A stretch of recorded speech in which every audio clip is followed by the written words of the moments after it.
السلام عليكم ورحمة الله وبركاته. ازيكم يا دكاترة يا حلوين؟ ايه الأخبار؟ يا رب تكونوا بخير.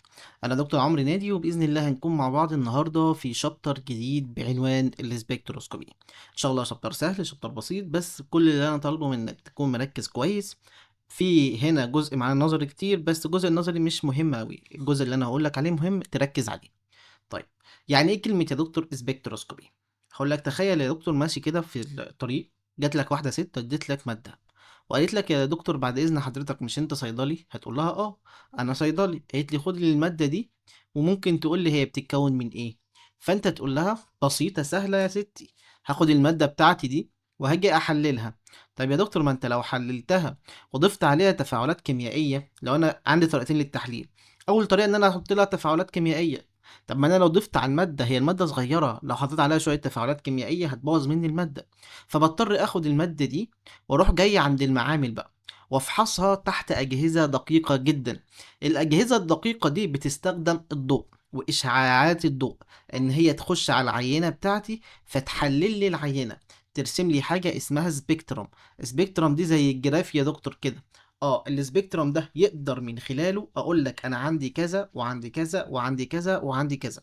يبقى انا دلوقتي معايا عينة، حطيتها في اجهزة، الاجهزة سلطت عليها ضوء معين، الضوء ده عدى من قلب العينة فرسم لي رسمة، الرسمة دي عرفت اقرأها صح، فعرفت احدد نوع المادة اللي معانا ايه وايه هي المادة اصلا.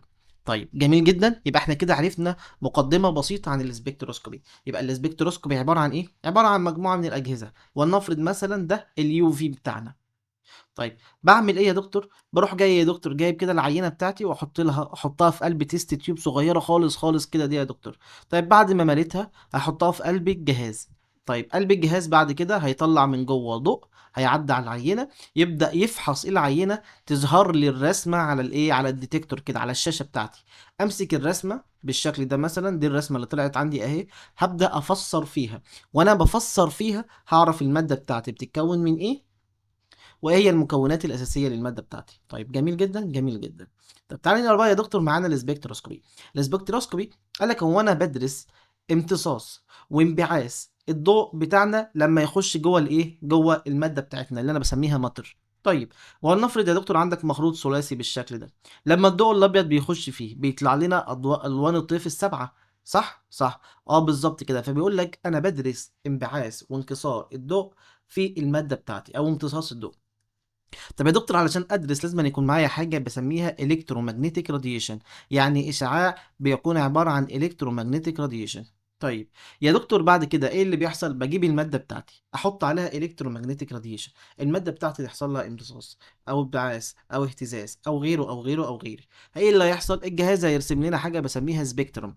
يعني ايه كلمه سبيكترم؟ سبيكترم دي عباره عن رسمه، عباره عن جراف بالشكل ده. اه السبيكترم ده انا هقدر اقراه كويس جدا جدا جدا، وبعد ما اقراه يا دكتور هعرف هي الماده بتاعتي بتتكون من ايه ومش بتتكون من ايه.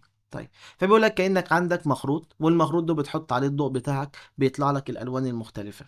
طيب يا دكتور ايه هي بقى الاجهزه اللي انا بستخدمها معايا في السبكتروسكوبي؟ قال لك انا بستخدم اجهزه كتيره جدا جدا جدا، بس اشهرهم انا بستخدم اربعه. اول حاجه اليو في، تاني حاجة الاي ار سبكتروسكوبي، تالت حاجة الان ام ار سبكتروسكوبي، اخر حاجة الماس سبكتروسكوبي. يبقى بناخد ايه يا دكتور معانا في السبكتروسكوبي؟ باخد اربع اجهزة ان شاء الله هندرسهم مع بعض. اول حاجة اليو في، تاني حاجة الاي ار، تالت حاجة الان ام ار، واخر حاجة عندي الماس سبكتروسكوبي. طيب ممكن تقول لي هو انا بستخدم اليو في بتاعتي في ايه؟ قال لك يا دكتور انا في اليو في بتاعي بحدد الكونجيوجيشن. يعني ايه الكونجيوجيشن؟ يعني الدبل بوند. لو انا عندي ماده عامله دبل بوند، لو انا عندي ماده عامله ايه، عامله دبل بوند، فانا بقدر احدد الكونجيوجيشن في اليو في. طيب بالنسبه للاي ار انا بقدر احدد ايه بقى يا دكتور معايا في الاي ار؟ بص انا بحدد في الاي ار يا دكتور معايا الفانكشن جروب، يعني المجموعه الوظيفيه، زي مثلا الاو اتش، ال NH2، السي او او اتش الاسيد مثلا، الالدهايد، ده كل ده بعرفه معايا فين؟ في الاي ار. يبقى الاي ار بتحدد لي يا دكتور الفانكشن جروب. يبقى الاي ار بتحدد لي ايه؟ الفانكشن جروب. مهمه جدا دي يا دكتور. يبقى انا بستخدم الاي ار في ايه؟ ان انا بحدد الفانكشن جروب. طيب خلينا بس في الانيمال في الاخر. الماس يا دكتور، الماس بحدد الوزن الجزيئي، الوزن بتاع الماده، بشوف الوزن الجزيئي بتاعه قد ايه. طيب والان ام ار، بالان ام ار بحدد ترتيب الذرات، ترتيب الذرات هي ماسكين مع بعض ازاي. يبقى يا دكتور انا بستخدم في اليو في بحدد الكونجيوجيشن، الدبل بوند يا دكتور. اه طب في الاي ار بقدر احدد الفانكشن جروب. طب يا دكتور في الان ام ار ترتيب الذرات هما ماسكين مع بعض بالترتيب عامل ازاي. طب وفي الماس بقدر احدد الوزن الجزيئي للمادة بتاعتي، بقدر احدد الوزن الجزيئي للمادة بتاعتي. طيب انا علشان اعرف المركب انا لازم استخدم كلهم مع بعض. علشان اقدر احدد المركب بيكون الفانكشن جروب بتاعته ايه، استخدم الاي ار فاحدد الفانكشن جروب، استخدم اليو في اشوف انا عندي كام دبل بوند، اشوف يا دكتور الان ام ار احدد ترتيب الذرات عامل ازاي. طب اشوف الماس اشوف الوزن الجزيئي للمركب كله عامل ازاي، فبالتالي اقدر من خلال المعلومات دي احدد المركب بتاعي. طيب ولا جميل. يا دكتور بيقول لك انت بتستخدم، علشان استخدم السبكتروسكوبي لازم أن تكون عندك الكترومagnetic راديشن. هي يا دكتور ايه هي الخصائص بتاع الالكترومagnetic راديشن ده؟ اول حاجه قال لك هي الكترومagnetic راديشن يعني الكترونات ومagnetic، يعني مجال مغناطيسي، يعني ضوء لمجال مغناطيسي معين. راديشن يعني اشعاع لمجال مغناطيسي معين. طيب قال لك ان سرعته بتساوي سرعه الضوء، سرعته بتساوي سرعة الضوء اللي هو سي 3 في 10 أس 8، 3 في 10 أس 8 متر بالثانية، 3 في 10 أس 8 متر في الثانية. طيب ماشي. يا دكتور بيقول لك ايه؟ بيقول لك ان هو مكون من الكترون، من الكترونات ومجال مغناطيسي ماجنتيك. يبقى هو بيتكون من الكترونات، من الكتريك كومبوننت، وكمان مجال مغناطيسي. وخلي بالك ان الاثنين بيكونوا ايه؟ عموديين على بعض. الاثنين بيكونوا عموديين على بعض. فيا دكتور مثلا ده الالكترونيك فيلد اهو، ماشي. المجال المغناطيسي فين؟ اهو. الاتنين يا دكتور بيكونوا عموديين على بعض، بسميهم perpendicular to each other. الاتنين عموديين على بعض. طيب بيقول لك خلي بالك بقى ان الاي ام ار دي المجال المغناطيسي اللي هو الاشعاع بتاعنا، الراديشن بتاعنا، ليه دول نيتشر. يعني ايه ليه؟ طبيعة مزدوجة. لو انت فاكر في ثانوية عامة كنا بناخد الطبيعة المزدوجة للإلكترونات أو للموجات. اه بالظبط. يعني هو ممكن يشتغل كويف كموجة، أو ممكن يستخدم إيه كبارتيكل اللي هو كفوتون يعني.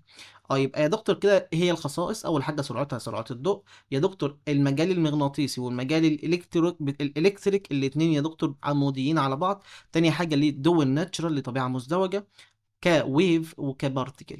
طيب يا دكتور الكلام ده علينا، الكلام ده مش مهم بالنسبه لنا دلوقتي، بس انا بقراه لك علشان ما يكونش في حاجه في السلايدز مش عارفها. فانت تركز معايا، اما اقول لك ركز يبقى انت كده تركز قوي قوي قوي قوي. طيب تعال نشوف يا دكتور الويف بيهافير. مش انت قلت لي يا دكتور ليه طبيعه مزدوجه؟ اه قلت لي كويف وقلت لي كبارتيكل. هناخد الويف لوحديها وهناخد البارتيكل لوحديها.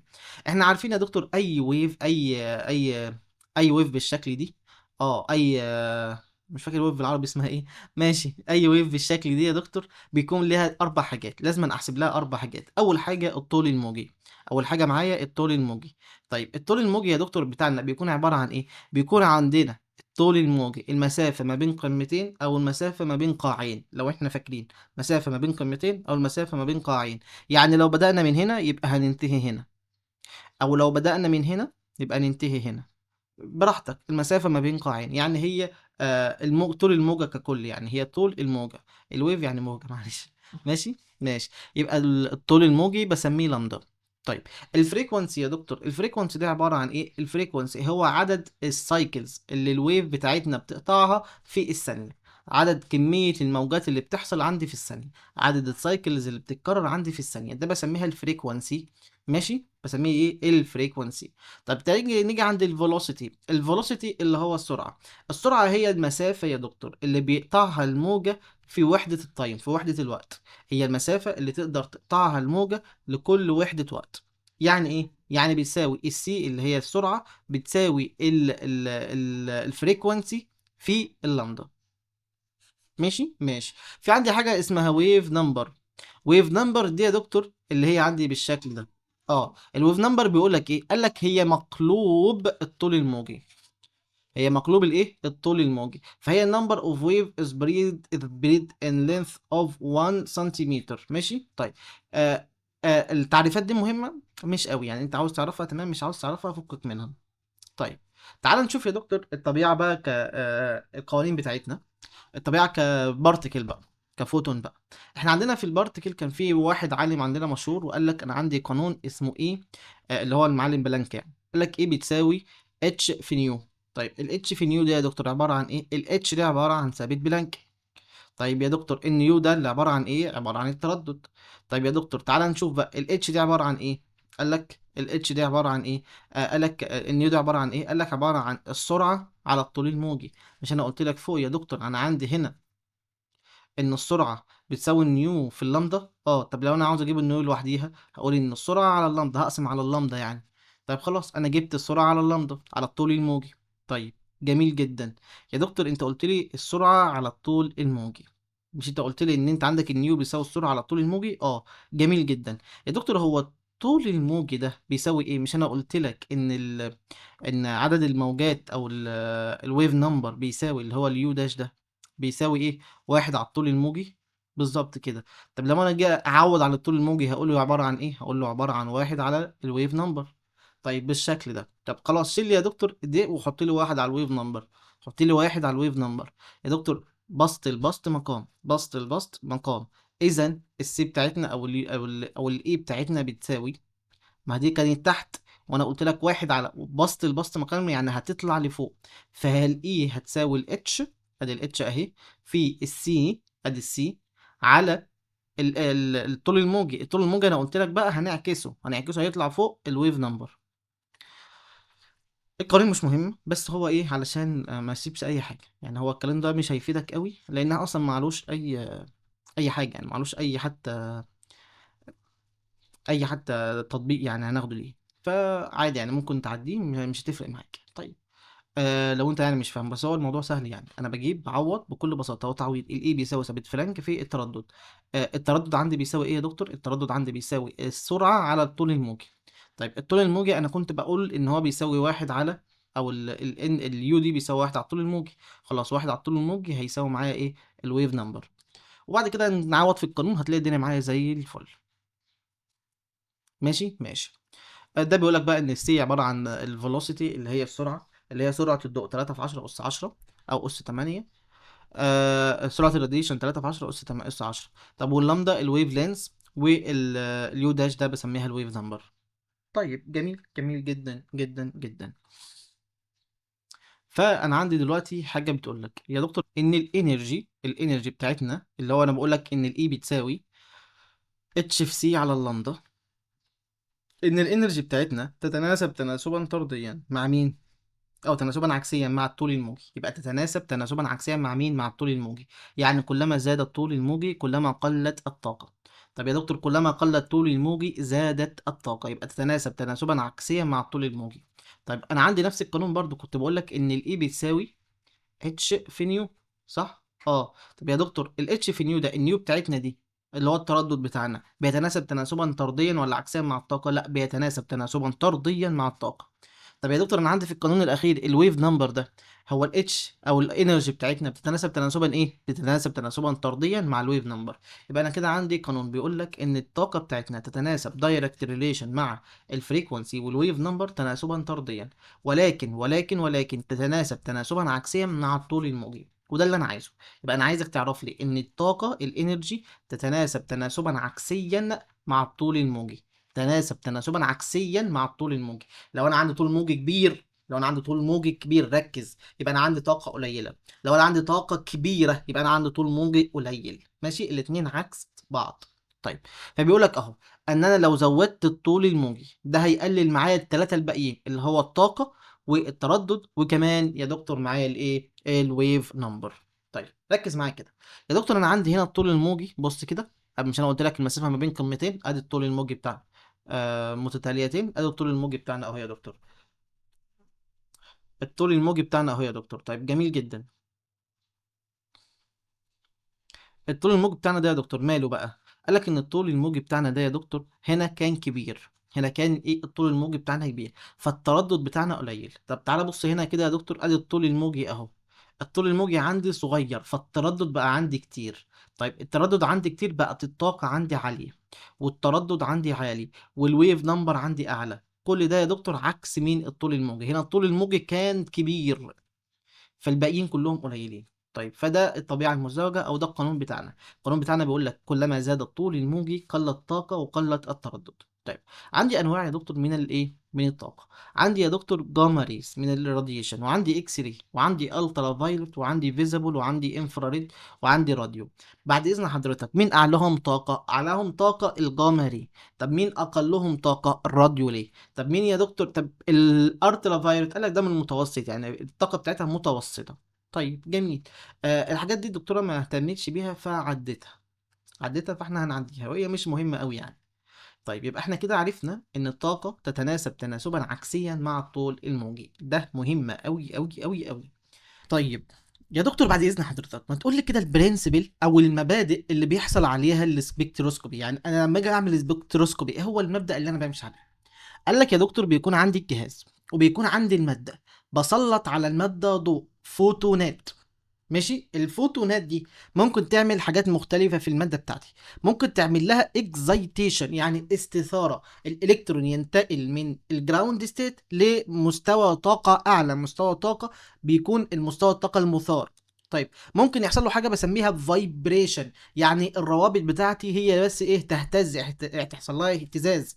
ممكن يا دكتور يحصل لي حاجات تانية كتيرة بس دول اهم حاجة عندي. يبقى انا يا دكتور لما اجي اعرض الفوتونز بتاعي، الالكترون بتاعي هينتقل من مستوى الطاقه اللي انا بسميه الجراوند ستيت، المستوى الطاقه البسيط الارضي، هيروح للاكزايتنج ستيت او الاكزايتد ستيت، لمستوى طاقه عالي، مستوى طاقه مثار.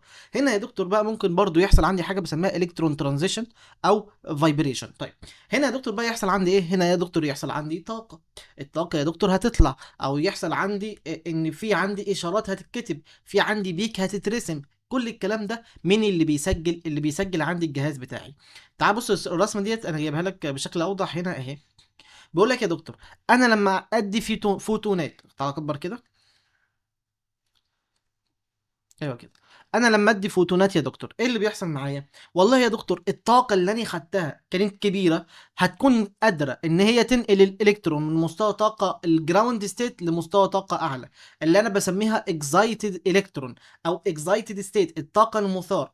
وهنا يا دكتور هقدر اسمي المركب عندي ايه؟ الكترون ترانزيشن، يعني حصل عندي انتقال في الالكترونات عن طريق اليو في او عن طريق الايه الفيزابل لايت.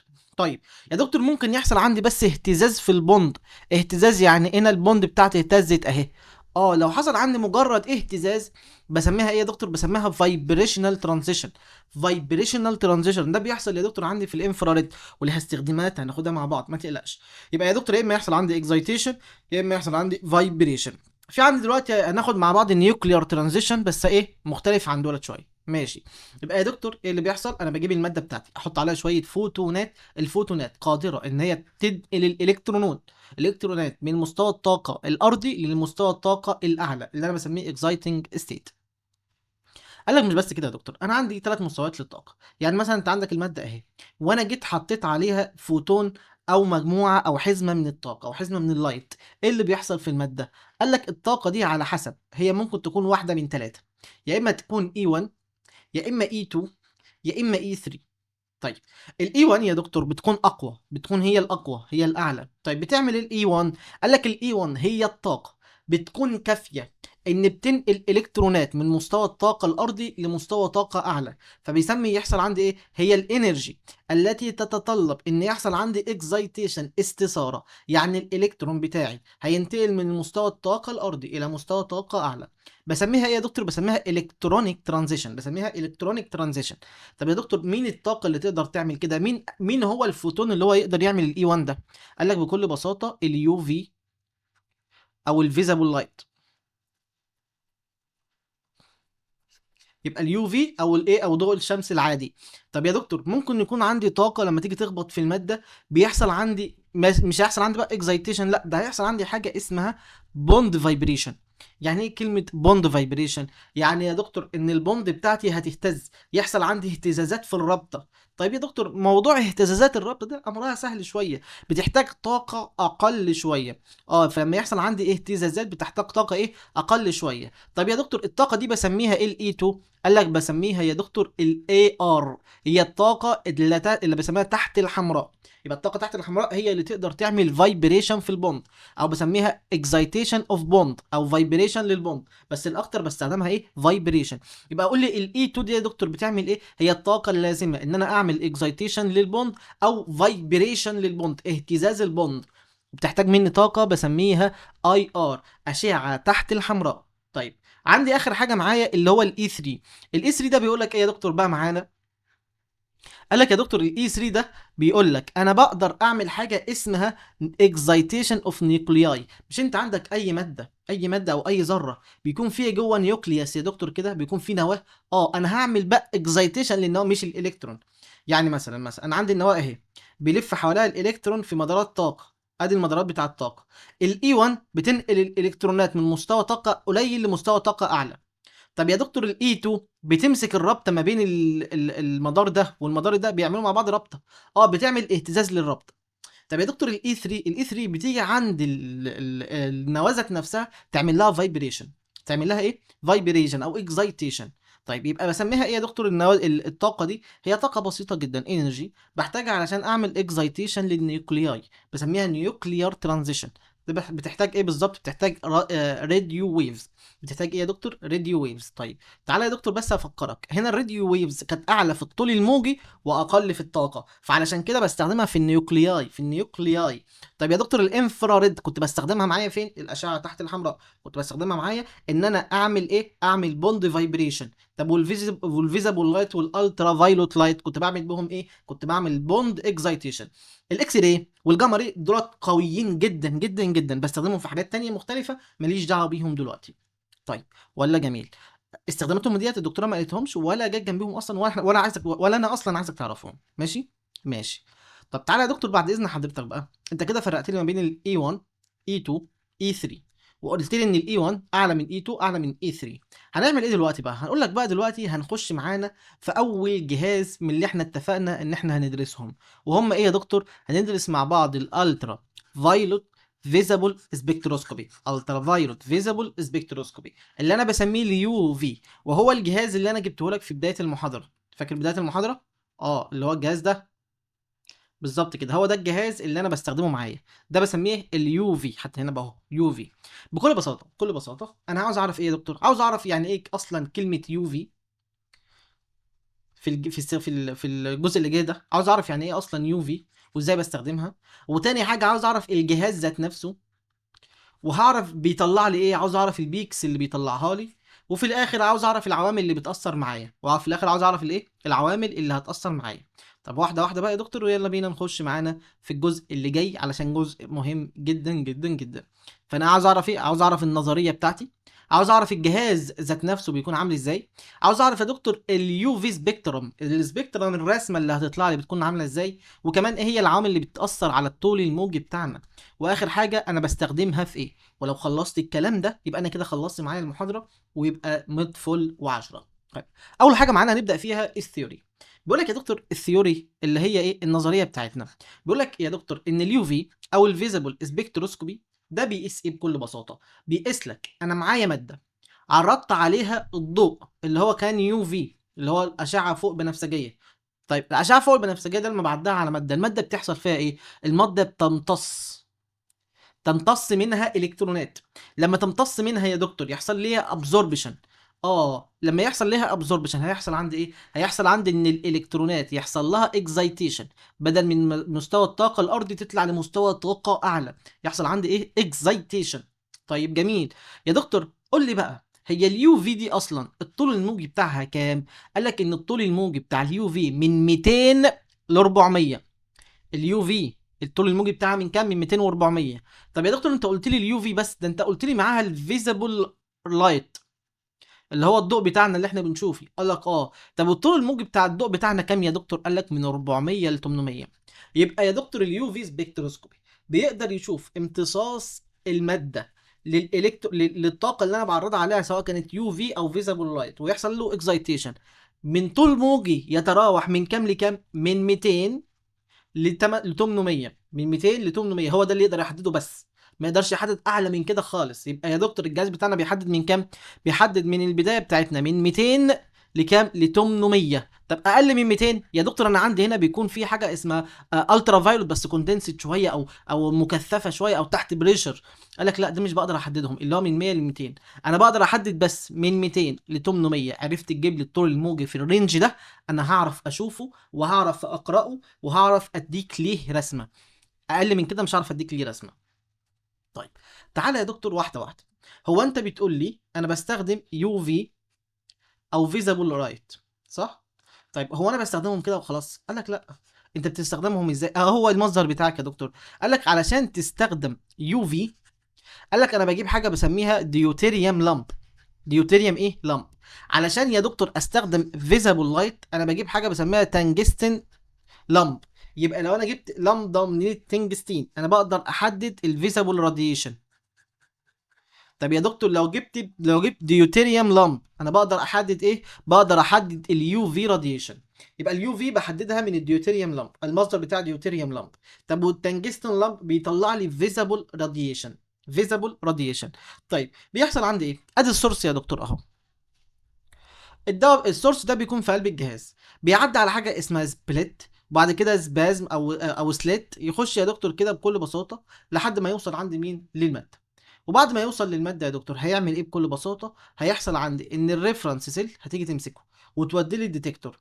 والديتكتور والديتكتور ايه؟ هيحدد ويرسم لك رسمه. والله يا دكتور ما فهمتش، اصبر هتفهم معايا دلوقتي ما تهمكش. الرسمه ديت يعني هي رسمه عاديه يعني.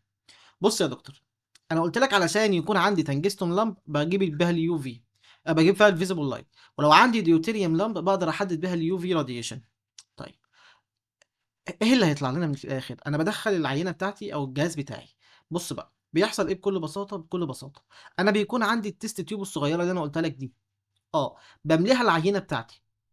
مليتها العينه يا دكتور، دخلتها عندي يا دكتور بالشكل ده اهو. وريني هات بس اللون ده. دخلتها عندي بالشكل ده اهو. دخلتها بالشكل ده اهو. بروح قافل الجهاز بتاعي. واروح جاي دايس ستارت بدء. فيحصل عندي ايه؟ اشعه تخرج من هنا واشعه تخرج من هنا تعدي العينه. تخرج من هنا تعدي العينه، تخرج من هنا تعدي العينه، تخرج من هنا تعدي العينه. وهي ما تعدي العينه توصل للجزء ده، والجزء ده يوديها للديتكتور بتاعنا، للي بيعرف يرسم لنا الرسمه. للي بيعرف يرسم لنا الرسمه. فيبدا بقى يرسم لنا الرسمه يا دكتور، ونبدا نحدد من عليها المجموعات اللي عندنا.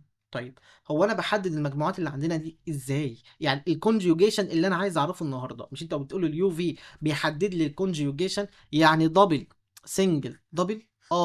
تعالى بقى انا اقول لك بيتحدد ازاي.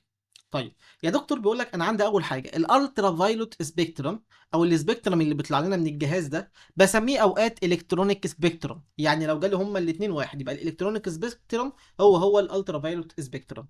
بيحصل عندي ايه؟ بيكون عندي شويه انرجي بيخشوا على الموليكيول او السامبل بتاعنا، فيحصل عندهم ايه؟ ابزوربد يعني يمتص، الطاقه دي تمتص. ويحصل عندي ايه؟ انديوس لالكترون ترانزيشن، يعني لما الالكترونات تمتص الطاقه هتنتقل من مستوى طاقه قليل لمستوى طاقه اعلى. ماشي ماشي. ويا دكتور from energy level to an excited state، يعني من مستوى طاقه قليل لمستوى طاقه اعلى. مستوى طاقه بسميه مستوى الطاقه الاكزايتيشن، او مستوى طاقه غير مستقر. طيب تعالى بقى يا دكتور مع بعض كده نفهم. يا دكتور انا عندي في ثلاث انواع، يعني مثلا عندي سي اتش 3 ماسك في سي اتش 2 ماسك في سي اتش، سي دبل بوند، سي كمان مع دبل بوند سي اتش، ماسك في سي اتش 2، ماسك في او اتش. واحده واحده نفهم مع بعض. هو المركب العضوي بيجي لك بالشكل ده. واحده واحده يا دكتور بعد اذن حضرتك. هي الاكسجين عندها ايه؟ عندها لون بير، صح؟ مش لون بير واحد، عندها اتنين. طيب وهنا يا دكتور عندي هنا ايه؟ عندي حاجه اسمها باي بوند، رابطه باي. طب وهنا يا دكتور عندي ايه؟ هنا عندي حاجه اسمها سيجما بوند. يبقى انا كده عندي لومبير، عندي باي بوند، عندي سيجما بوند، وعندي ايه؟ سيجما بوند.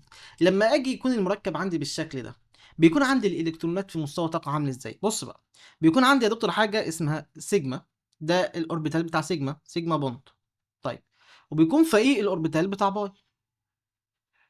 وفوقيهم يا دكتور الاوربيتال بتاع ان. طيب يا دكتور لما يحصل عندي انا كان عندي مثلا الكترونات هنا في تعمل في رابطه سيجما اهي، دي رابطه سيجما، فالالكترونات في مستوى الطاقه سيجما. طيب خد الكترونات، انا دخلت عليه من بره الكترونات او طاقه انرجي، هيحصل ايه؟ الالكترون ده هينتقل من هنا، هيروح لحاجه عندي اسمها بالشكل ده سيجما ستار. السيجما ستار اللي هو ايه؟ ان الالكترون اللي تحت ده لما بيحتاج طاقه، ما بياخد طاقه، بينتقل من الالكترون السيجما يروح للسيجما ستار. يعني بياخد واحد من تحت ينقله فوق بالظبط. طب يا دكتور انا عندي هنا رابطه باي، ارسم لي الالكترونات بتاع الرابطه باي اهي. لو جه عندي انرجي من بره، هيحصل عندي ايه؟ هيخلي الالكترون ده يحصل له اكزايتيشن، فيطلع من باي لحاجه بسميها باي ستار. يروح جاي هنا كده. يبقى ده يا دكتور حصل له انتقال من هنا راح لباي ستار. طيب يا دكتور انا عندي هنا لون بير، اللون بير ده يا دكتور لما اخش عليه بطاقه بانرجي، انا عندي اللون بير اهو، لون بير يعني زوجين من الالكترونات اهو عكس بعض. يا دكتور لما اخش عليه بالكترون او بطاقه من بره، ايه اللي بيحصل؟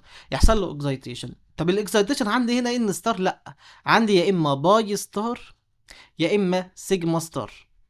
يبقى الان بتاعنا ده ليه يا اما باي ستار يا اما سيجما ستار. يبقى اقول لي كده يا دكتور، السيجما بتتنقل لفين؟ لسيجما ستار. طب والباي بيروح لفين؟ بيروح لباي ستار.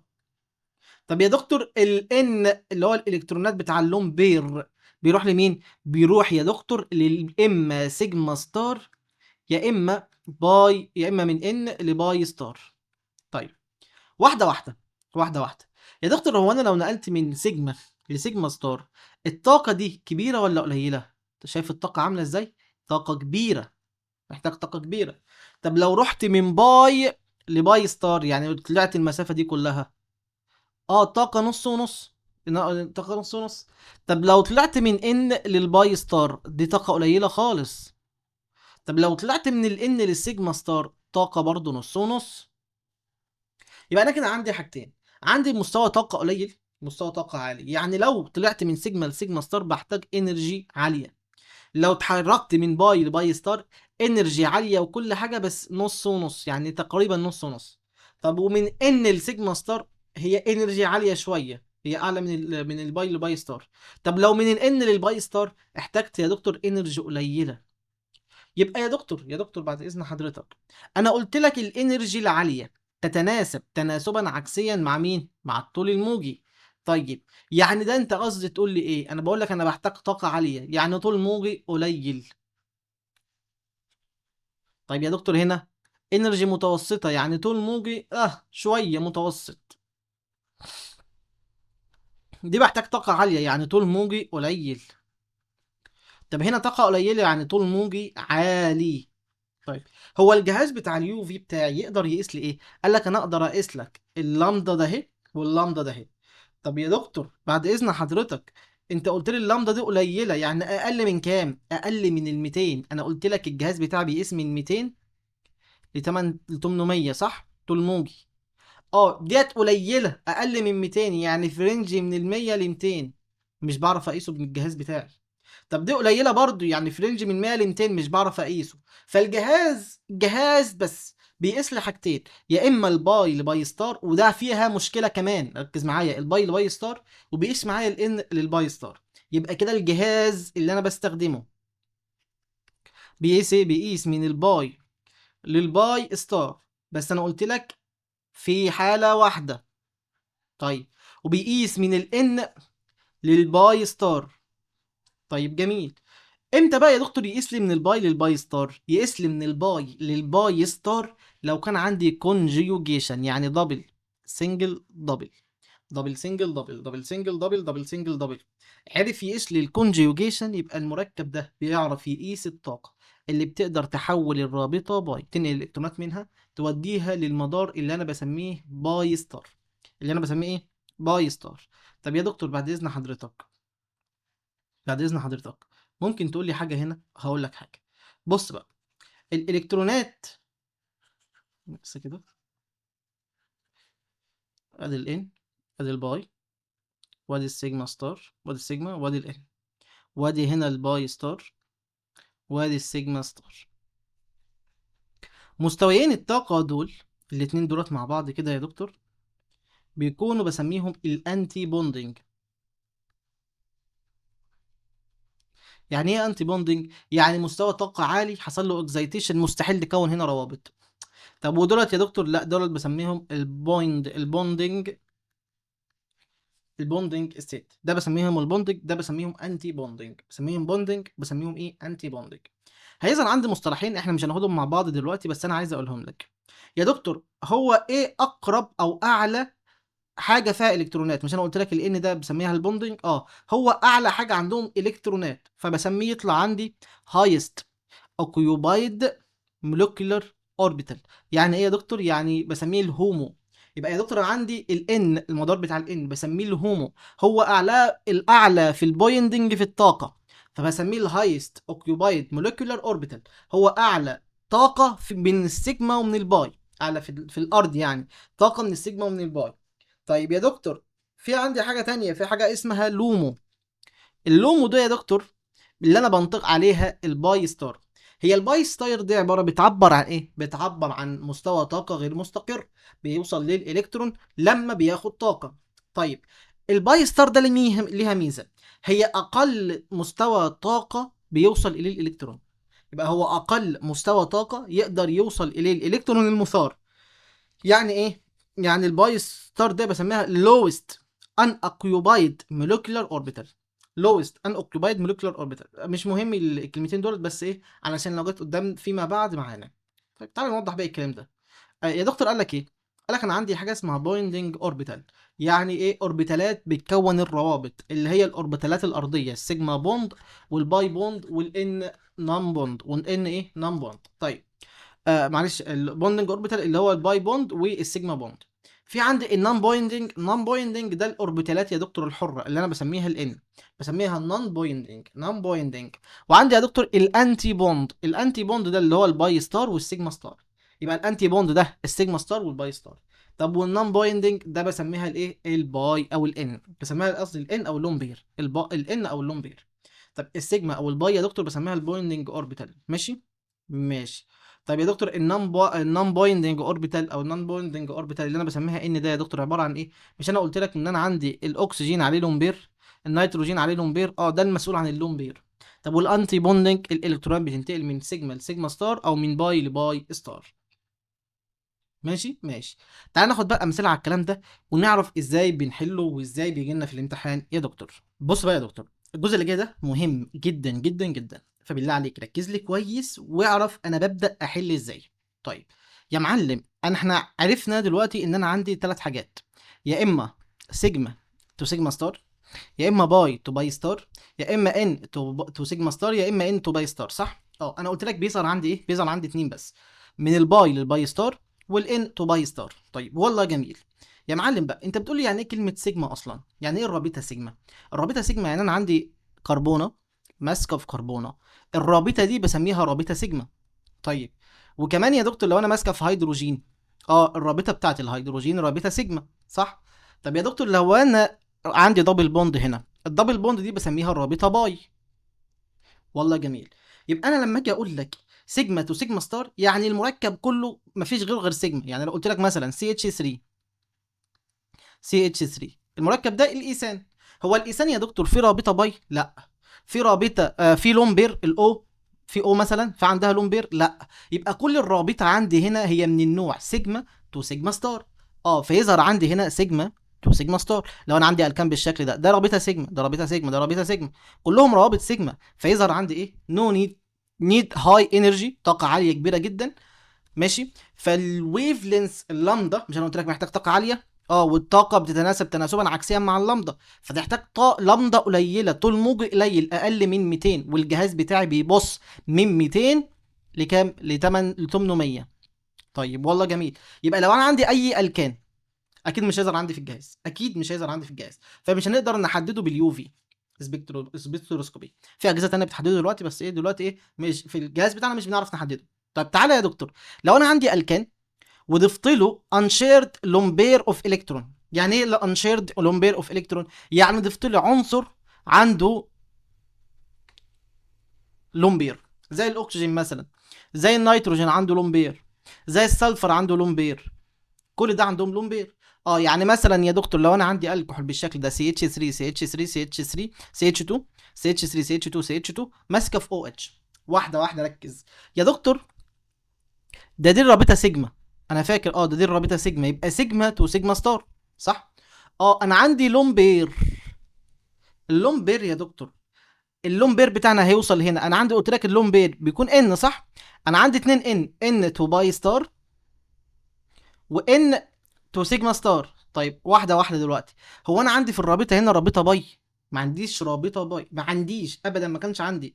اذا الان تو باي ستار دي مرفوضه، انا اصلا مش عندي رابطه باي.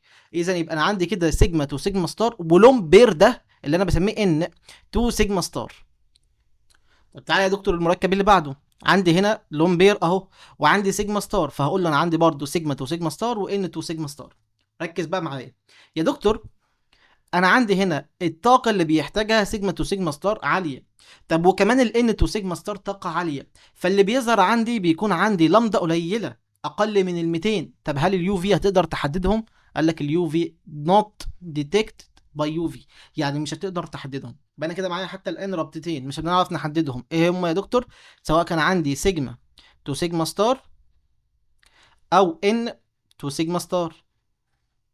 طيب تعالى يا دكتور بقى لما يكون عندي الكين، الالكين عباره عن ايه؟ عباره عن دبل بوند ماسكه بسيجما، ماسكه بدبل بوند. واحده واحده نفهم. والالكين ده انا عايزك تيجي لي هنا على جنب. بص يا معلم، الالكين ليه حالتين، الالكين ليه حالتين، ادي اول حاله اهي، واحده واحده بس كده. الالكين ليه حالتين ماشي، ده اول حاله، دي تاني حاله اهي. طيب قول لي يا دكتور ايه الفرق من الالكين؟ قال لي انا عندي نوع من انواع الالكين بيكون كونجوجيتد، ونوع بيكون نون كونجوجيتد، ده بسميه نون كونجوجيتد. طب ده يا دكتور بسميه ايه؟ كونجوجيتد. والله يا دكتور انا نسيت كلمه كونجوجيتد دي، انا مش فاكرها. بص يا معلم، كونجوجيتد يعني بيقدر يعمل ريزونانس. يقدر يعمل ايه؟ ريزونانس. افكرك بالريزونانس، الريزونانس لما كنت بتلابل دبل سنجل دبل، او دبل سنجل نيجاتيف تشارج، او دبل سنجل بوزيتيف تشارج، اي حد من الالكين يكون بالشكل ده بسميه ريزونانس، بسميه كونجيوجيتد الكين. يبقى لما يكون عندك دبل سنجل دبل، دبل سنجل بوزيتيف تشارج، دبل سنجل نيجاتيف تشارج، دول كلهم بسميهم كونجيوجيتد الكين، يقدروا يتحركوا، الدبل بوند تقدر تتحرك. طب يا دكتور ما انا عندي هنا اهو دبل سنجل سنجل، في فرق، عندي ربطتين سنجل بوظت الشرط، انا بقول لك دبل سنجل دبل، فده بسميه نون كونجوجيتد او نوت كونجوجيتد الكين، نوت كونجوجيتد الكين. طب قول لي يا دكتور الرابطه اللي هتحصل عندي، انا جيت اديت هنا طاقه انرجي واديت هنا انرجي، ايه اللي هيحصل معايا؟ هقول لك بكل بساطه يا دكتور، لما بتيجي تدي لده انرجي هيظهر عندي نوعين من الروابط، سيجما تو سيجما ستار، صح؟ ما انا عندي رابطه سيجما اهي ورابطه سيجما اهي، وكمان دي رابطه سيجما، الدبل بوند بيكون في رابطه سيجما ورابطه باي، يعني الرابطه دي سيجما والرابطه دي باي. طيب وعندي ايه تاني يا دكتور؟ عندي من الباي للباي ستار. طب هنا يا دكتور عندي ايه؟ عندي يا دكتور هنا برضو، تعال ركز معايا كده، هنا اهي سيجما تو سيجما ستار، هو انا عندي رابطه سيجما اهي، سيجما تو سيجما ستار، وعندي رابطه باي تو باي ستار. قال لك بقى ركز لي قوي قوي قوي. بص بقى يا معلم، الباي تو باي ستار دي تختلف عن الباي تو باي ستار دي. ازاي؟ ديت يا دكتور تظهر معانا، دي عمرها ما تظهر، مش هتظهر، لا تظهر. قول لي ليه يا دكتور؟ يا دكتور دي مش ده تظهر معانا، دي مش هتظهر، يعني ديت يا دكتور اقل من ال 200، الويف لينس بتاعها اقل من ال 200، الويف لينس بتاعها ايه؟ اقل من ال 200. طب ده الويف لينس بتاعها اكبر من ال 200، فده الجهاز يقدر يشوفها، اليو في يقدر يشوفها. طب دي اليو في مش هيقدر يشوفها، عمره ما يقدر يشوفها، هنا غلط. طب ليه بقى يا دكتور؟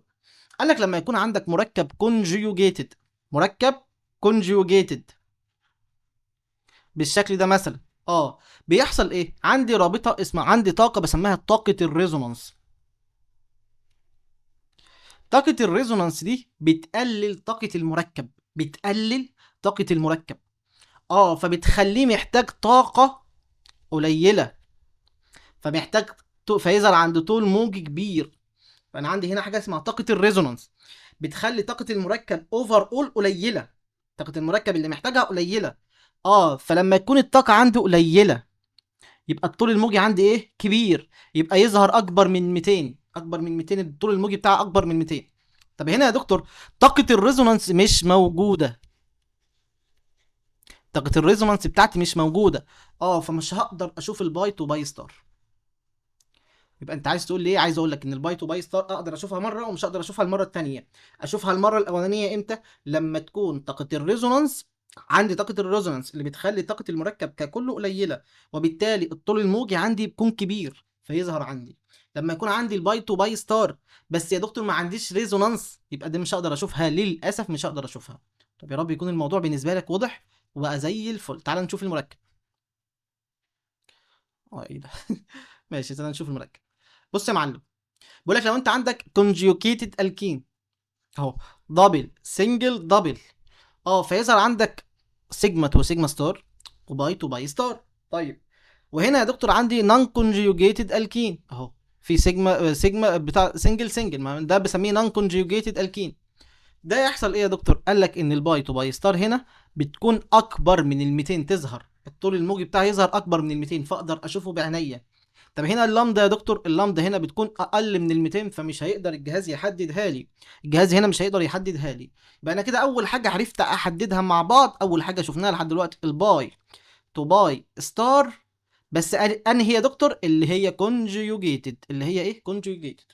طب تعال نشوف بقى، عندي الكين ومع الالكين انشيرد لون بير اوف الكترون، انشيرد لون بير اوف الكترون.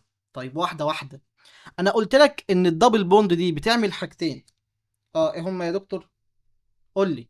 الدبل بوند دي فيها سيجما، رابطه سيجما، والدبل بوند فيها رابطه باي، يبقى هتعمل لي من باي تو باي ستار، صح صح. هتعمل لي سيجما تو سيجما ستار، صح صح. وهتعمل لي بقى يا دكتور بسبب اللون بير ده حاجتين. ايه هما بقى يا دكتور الحاجتين؟ انا عندي لون بير وسيجما، رابطه سيجما، وعندي لون بير ورابطه باي، فهتقول لي ان تو باي ستار بسبب وجود رابطه باي اهي، وهتقول لي ان تو سيجما ستار. طيب واحده واحده، انا وريت لك قلت لك يا دكتور، انا لما جيت اوري لك قلت لك انا برسمهم ازاي. ادي الرابطه سيجما طاقتها اقل، رابطه باي طاقتها اعلى، اللون بير طاقتهم اعلى. طيب انا عندي بقى في النص هنا ايه؟ عندي هنا السيجما الباي ستار، وعندي هنا يا دكتور السيجما ستار، دي بسميها السيجما ستار، دي الباي ستار، صح. وادي الان، وادي هنا عندي الباي، وعندي هنا السيجما. طيب انا لو عندي الكترونات فين في الان؟ ما هي يا دكتور انا مش عندي ان ستار، ما فيش عندي رابطه ان اصلا، ما عنديش ان ستار. فلما يجي لها يا دكتور طاقه من بره، ده قدامها طريقين، يا يطلع عند السيجما ستار يا يطلع عند الباي ستار، صح صح. قال لك انا اقدر اشوف بعينيا من الان للباي ستار، اقدر اشوف بعينيا في جهاز اليو في من الان تو باي ستار. طب لو كان عندي الان تو سيجما ستار مش هقدر اشوفها، مش هقدر. جميل، يا رب يكون الموضوع واضح. لو عندي ان تو باي ستار مش هقدر اشوفها، لو عندي ان تو ان ستار ان تو باي ستار هشوفها، ان تو باي تو سيجما ستار مش هقدر اشوفها. طيب جميل.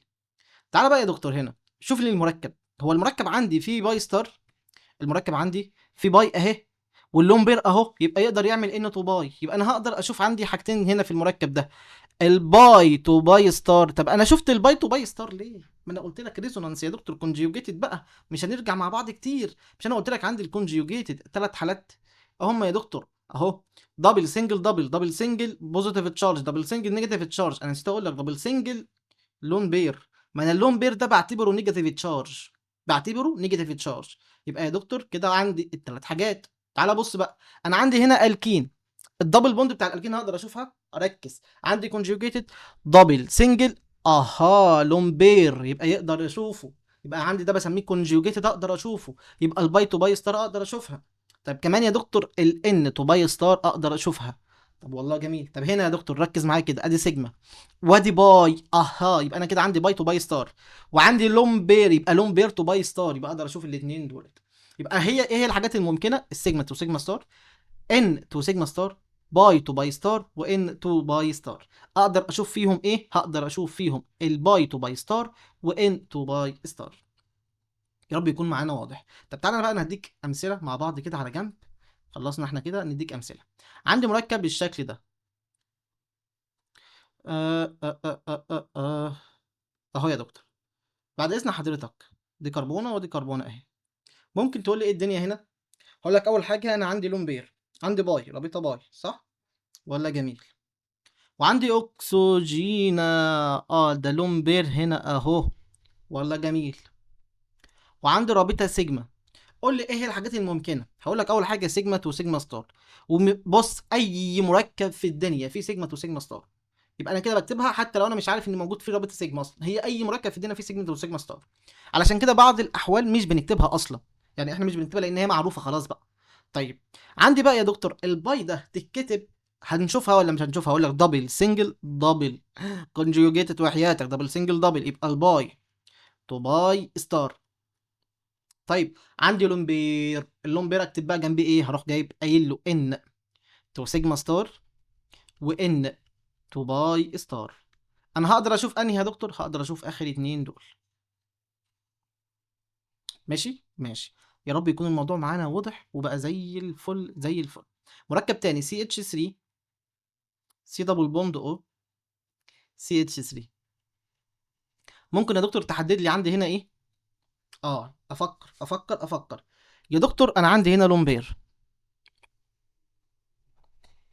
وعندي هنا رابطه باي، وعندي الرابطه دي رابطه سيجما، ما واحده سيجما وواحده باي، وعندي سيجما. يبقى انا عندي سيجما تو سيجما ستار، وعندي باي تو باي ستار، وعندي لومبير ان تو ان ستار، وعندي يا دكتور كمان ان، معلش تو سيجما ستار، معلش ما فيش ان ستار، ان تو باي ستار. جميل، واضح معانا الدنيا زي الفل، الدنيا زي الفل. يا رب يكون الموضوع معانا ايه؟ جميل جميل جميل. تعالى بقى يا دكتور نكمل الجزء بتاعنا. الجزء بتاعنا بيقول لك ايه؟ اللي انا بقدر اشوفه، وانا كده خلاص خلصت دي. اللي انا بقدر اشوفه، انا عايزك تفرق لي ما بين الان تو باي ستار والباي تو باي ستار.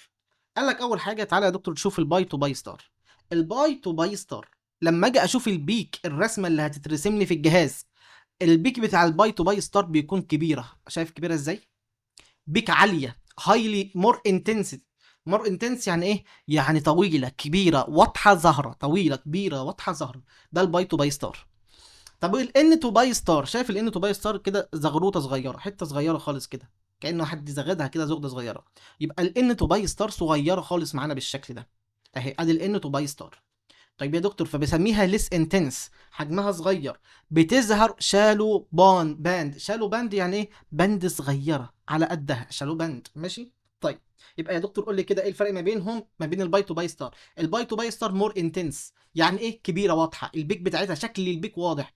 هنا البيك بتاعنا شكلها قليل صغير، بتظهر على هيئه شالو باند. طيب تعالى يا دكتور، مين بيظهر عند طول موجي اعلى؟ بص ده الطول الموجي بتاعها كام؟ بص بقى انا لما اجي ارسم برسم الطول الموجي، وبرسم هنا بقى الانرجي بتاعتنا. ماشي، ده الانرجي. وهنا يا دكتور الايه؟ الطول الموجي. طب هنا الطول الموجي عنده ايه؟ طول موجي عالي، طول موجي عالي كبير، يبقى انرجي قليله اهو، ظهرت عندي انرجي قليله. طب هنا يا دكتور طول موجي تحت كده، شايف عند 200 قليل، طول موجي قليل، فالانرجي عندي في السماء. فالطول الموجي 214، طول موجي قليل فالانرجي عاليه. هنا طول موجي عالي الى حد ما 300، دي عالي، فالانرجي بتاعته قليله. ماشي ماشي. يبقى انا كده عرفت افرق ما بينهم. اقول لك يا دكتور ان هنا شورتر ويف لينس الباي تو باي ستار، الويف لينس بتاعها شورت قليل صغير 200، فيا دكتور ايه؟ الويف لينس بتاعها قليل فالطاقه بتاعتها عاليه. طب هنا يا دكتور، هنا يا دكتور الويف لينس بتاعها ايه؟ كبير، لونجر ويف لينس، يعني كبير شويه 300 وشويه، يبقى هو بسميه طول موجي كبير.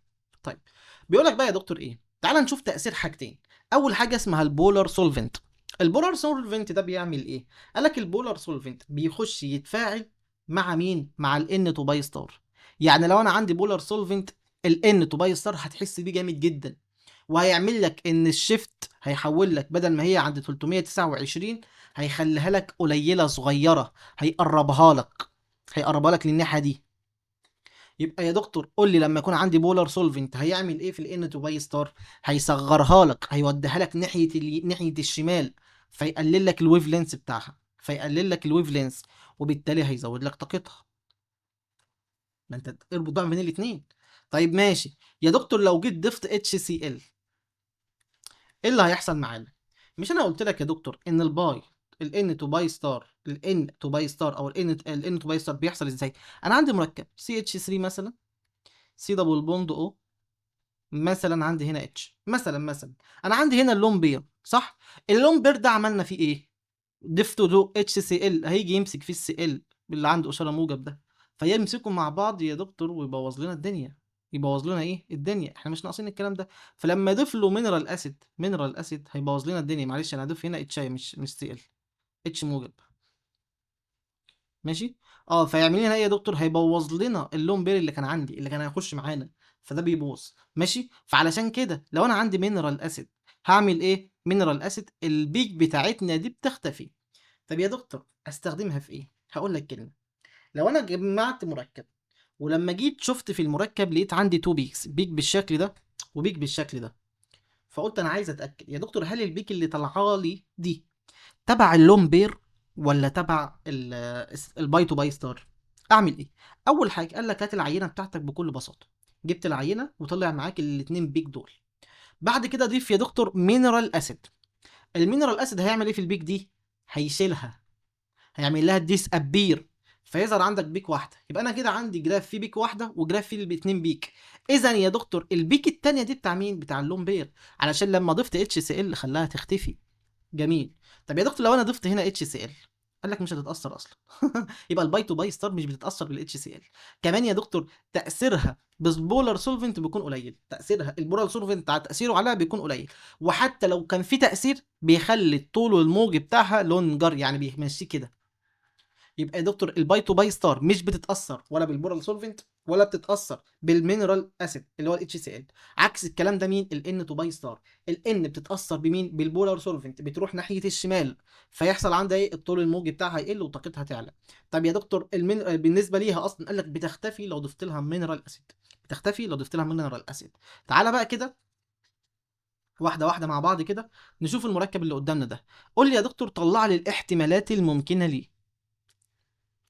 اول حاجه بفكر فيها، انا عندي كده كده معروف، انا عندي سيجما تو سيجما ستار معروفه، خلاص كده. طب عندك ايه تاني؟ قال لك يا دكتور ده انا عندي باي، يبقى باي تو باي ستار.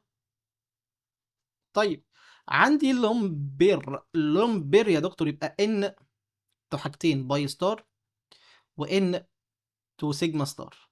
احنا اتفقنا انا بقدر اشوف فيهم ايه؟ بقدر اشوف فيهم حاجتين، الان تو باي ستار والباي تو باي ستار، يبقى همسح الباقيين. لما اشوف البيك يا دكتور اعرف انا عندي كده اتنين بيك، ان تو باي ستار والباي تو باي ستار. مين يا دكتور اعلى في الطاقه؟ بالعقل كده لما كنا بنيجي نرسم، مين اعلى في الطاقه؟ لما رسمنا كده قلنا ادي السيجما وادي الباي وادي الان وادي الباي ستار، ادي الباي ستار اهي، وادي السيجما ستار اهي، وادي الان اهي، وادي الباي، وادي السيجما. الاعلى في الطاقه لما يكون عندي هنا طالع كده ولا يكون هنا طالع كده؟ لا، الاعلى في الطاقه اللي تحت، صح. فعنده طول موج طاقه عاليه، طول موجه قليل، يبقى عندي المركب ده بسميها الباي تو باي ستار. طب الان تو باي ستار ده طاقته قليله، بيطلع من حته صغيره لحته صغيره، فيظهر عندي في الاخر يعني طول الموج بتاعه عالي، طول الموج بتاعه ايه؟ عالي. جميل جميل، يا رب يكون الموضوع معانا واضح وبقى زي الفل، بل احسن من الفل كمان. طيب عايزين بقى يا دكتور بعد اذن حضرتك، انت بتقول لي يو في وسبكترا ومش سبكترا ومش بتاع، انا هقول لك كلمه. انت دلوقتي ليه بتشوف التفاح تفاح مثلا؟ ليه بتشوف اللون الاصفر لون اصفر؟ هتقول لي يا دكتور علشان الضوء الابيض بينزل عليه وبيمتص اللون المقابل ليه فيظهر اللون الاصفر. يس بالظبط، اكزاكت ده اللي بيحصل. قال لك بيكون عندي في المركبات حاجه اسمها كروموفور. عندي في المركبات حاجه اسمها ايه؟ كروموفور. الكروموفور دي هي الحاجات المسؤوله عن شكل الجروب، عن شكل المركب. يعني ايه؟ يعني مثلا البيتا كاروتين اللي هو بيكون موجود عندي في الجزر او بيكون موجود عندي في الاورنج.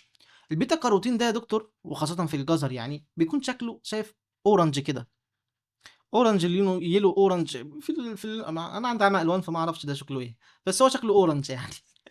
المهم ده بيمتص اللون المقابل ليه فيظهر عندي اللون الاورنج. طيب مين بقى المسؤول عن الاورنج واللون بتاعنا والكلام ده كله؟ قال لك حاجه اسمها كروموفور. الكروموفور دي يا دكتور بتكون عباره عن ايه؟ قال لك البيتا كاروتين بيكون شكله الكيميائي بالشكل ده، ماشي؟ فلما الضوء ينزل عليه، اللايت ينزل عليه، هيمتص الالوان واللون المقابل ويظهر هو اللون المقابل، يمتص لون معين ويظهر اللون المقابل. انا قلت لك انا عندي دلوقتي سيجما تو سيجما ستار، صح؟ وعندي في المركب ده باي تو باي ستار، صح ولا مش صح؟ بص كده، باي سنجل دبل، دبل سنجل دبل، ده كونجيوجيتد. يبقى يا دكتور الباي تو باي ستار ده اكيد لازم تظهر معانا. يبقى الباي تو باي ستار في المركب دي هي الوحيده اللي هتظهر. ليه؟ دبل اهي، سنجل دبل، دبل سنجل دبل، ده كونجيوجيتد يا دكتور، يفضل يتنقل بقى. يبقى يا دكتور الباي تو باي ستار دي تظهر معانا، تظهر معانا. فالبيتا كاروتين بسمي المركب ده كونجيوجيتد، كونجوجيتد الكين. طب الكونجوجيتد الكين ده الباي تو باي ستار، والله جميل. فيمتص لون معين ويظهر اللون المقابل ليه.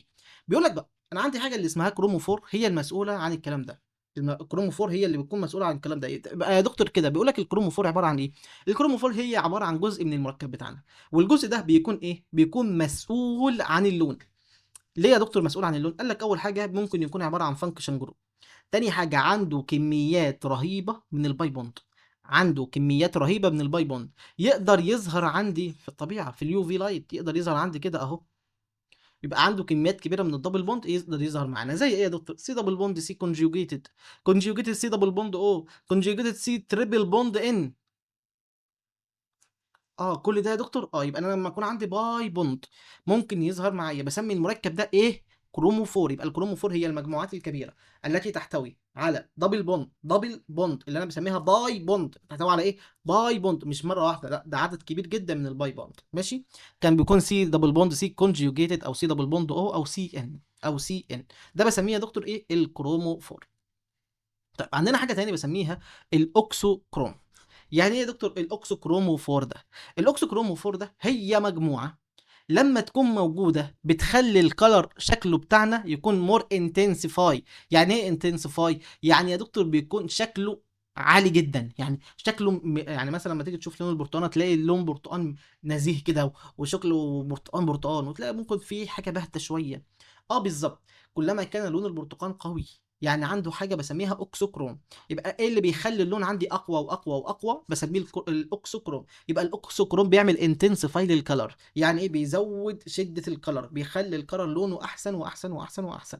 ده بسميه الاوكسوكروم. يبقى الاوكسوكروم هي الجزء في المركب اللي بتخلي الشكل بتاع الحاجه اعلى واعلى واعلى. انا عندي الشكل اصفر، بس مين هيخليه اصفر قوي قوي قوي قوي؟ ده بسميه الاوكسوكروم. بتزود حده اللون، بتزود حده اللون. يبقى الاوكسوكروم هو حاجه بتزود حده اللون. والله جميل جميل جميل جميل. فبيقول لك يا دكتور هي جزء في المركب بيعمل انتنسيتي للكلر. بيعمل ايه؟ انتنسيتي للكلر، يعني هو اللي بيزود شده اللون بتاعنا. طيب قال لك ممكن يكون عباره عن فانكشن جروب عادي، بس الفانكشن جروب دي بيكون عباره عن ايه بقى؟ بتحتوي على لون بير اوف الكترون، لون بير اوف الكترون. يبقى امتى اعرف الاوكسوكروم؟ هي يا دكتور شبه الفانكشن جروب بالظبط، ولازم تحتوي على لون بير اوف الكترون. لازم تحتوي على لون بير اوف الكترون، او بسميها نون بويندنج الكترون. ماشي ماشي يا دكتور. فبيقول لك الاوكسوكروم ذات نفسها مش هي المسؤول عن الكلر، بس هي يا دكتور، بس هي ايه؟ هي يا دكتور بتزود حده اللون. هي مش هي لوحدها مش مسؤوله عن اللون. يعني انا لو شلت الجزء اللي هو التاني اللي هو دبل بوند، دبل بوند الكونجيجيتد ده هو المسؤول عن اللون اللي انا مسميه كروموفور. لو انا شلته وسبت الاوكسوكروم لوحده مش هيظهر عندي حاجه. بالظبط كده. يبقى الاوكسوكروم وظيفته بس ان هو يزود اللون. only increase intensity of color. only يعني نحط تحتها 100 خط. يعني هو مش بيظهر اللون، هو بس بيزود حده اللون. طيب زي ايه؟ زي ال OH ال NH2. طيب تعالى كده يا دكتور مع بعض كده نشوف. عندي حلقة البنزين عليها OH، حلقة البنزين دبل سنجل دبل، دبل سنجل دبل، ده كونجوجيتد، يبقى ده يا دكتور بسميها الكروموفور. طب يا دكتور الاو اتش، الاو اتش يا دكتور عندها لون بير اوف الكترون، ده يا دكتور بسميها الاوكسوكروم.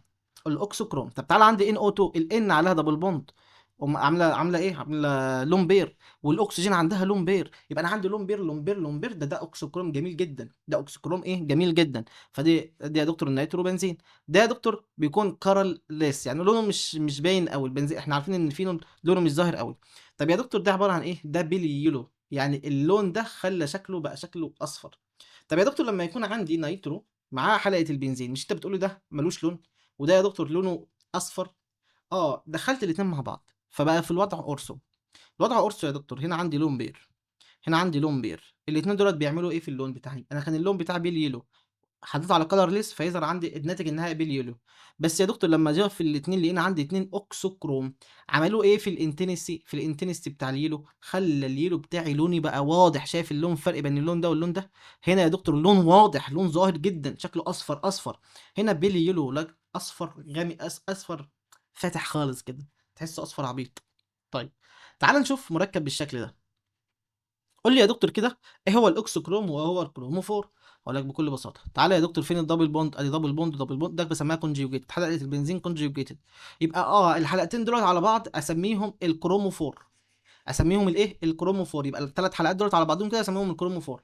طيب يا دكتور ماسكين في ان اتش 2، ان ماسكه دبل لون بير يبقى اوكسوكروم، ماسكه يا دكتور اس او اس لون بير يبقى اوكسوكروم.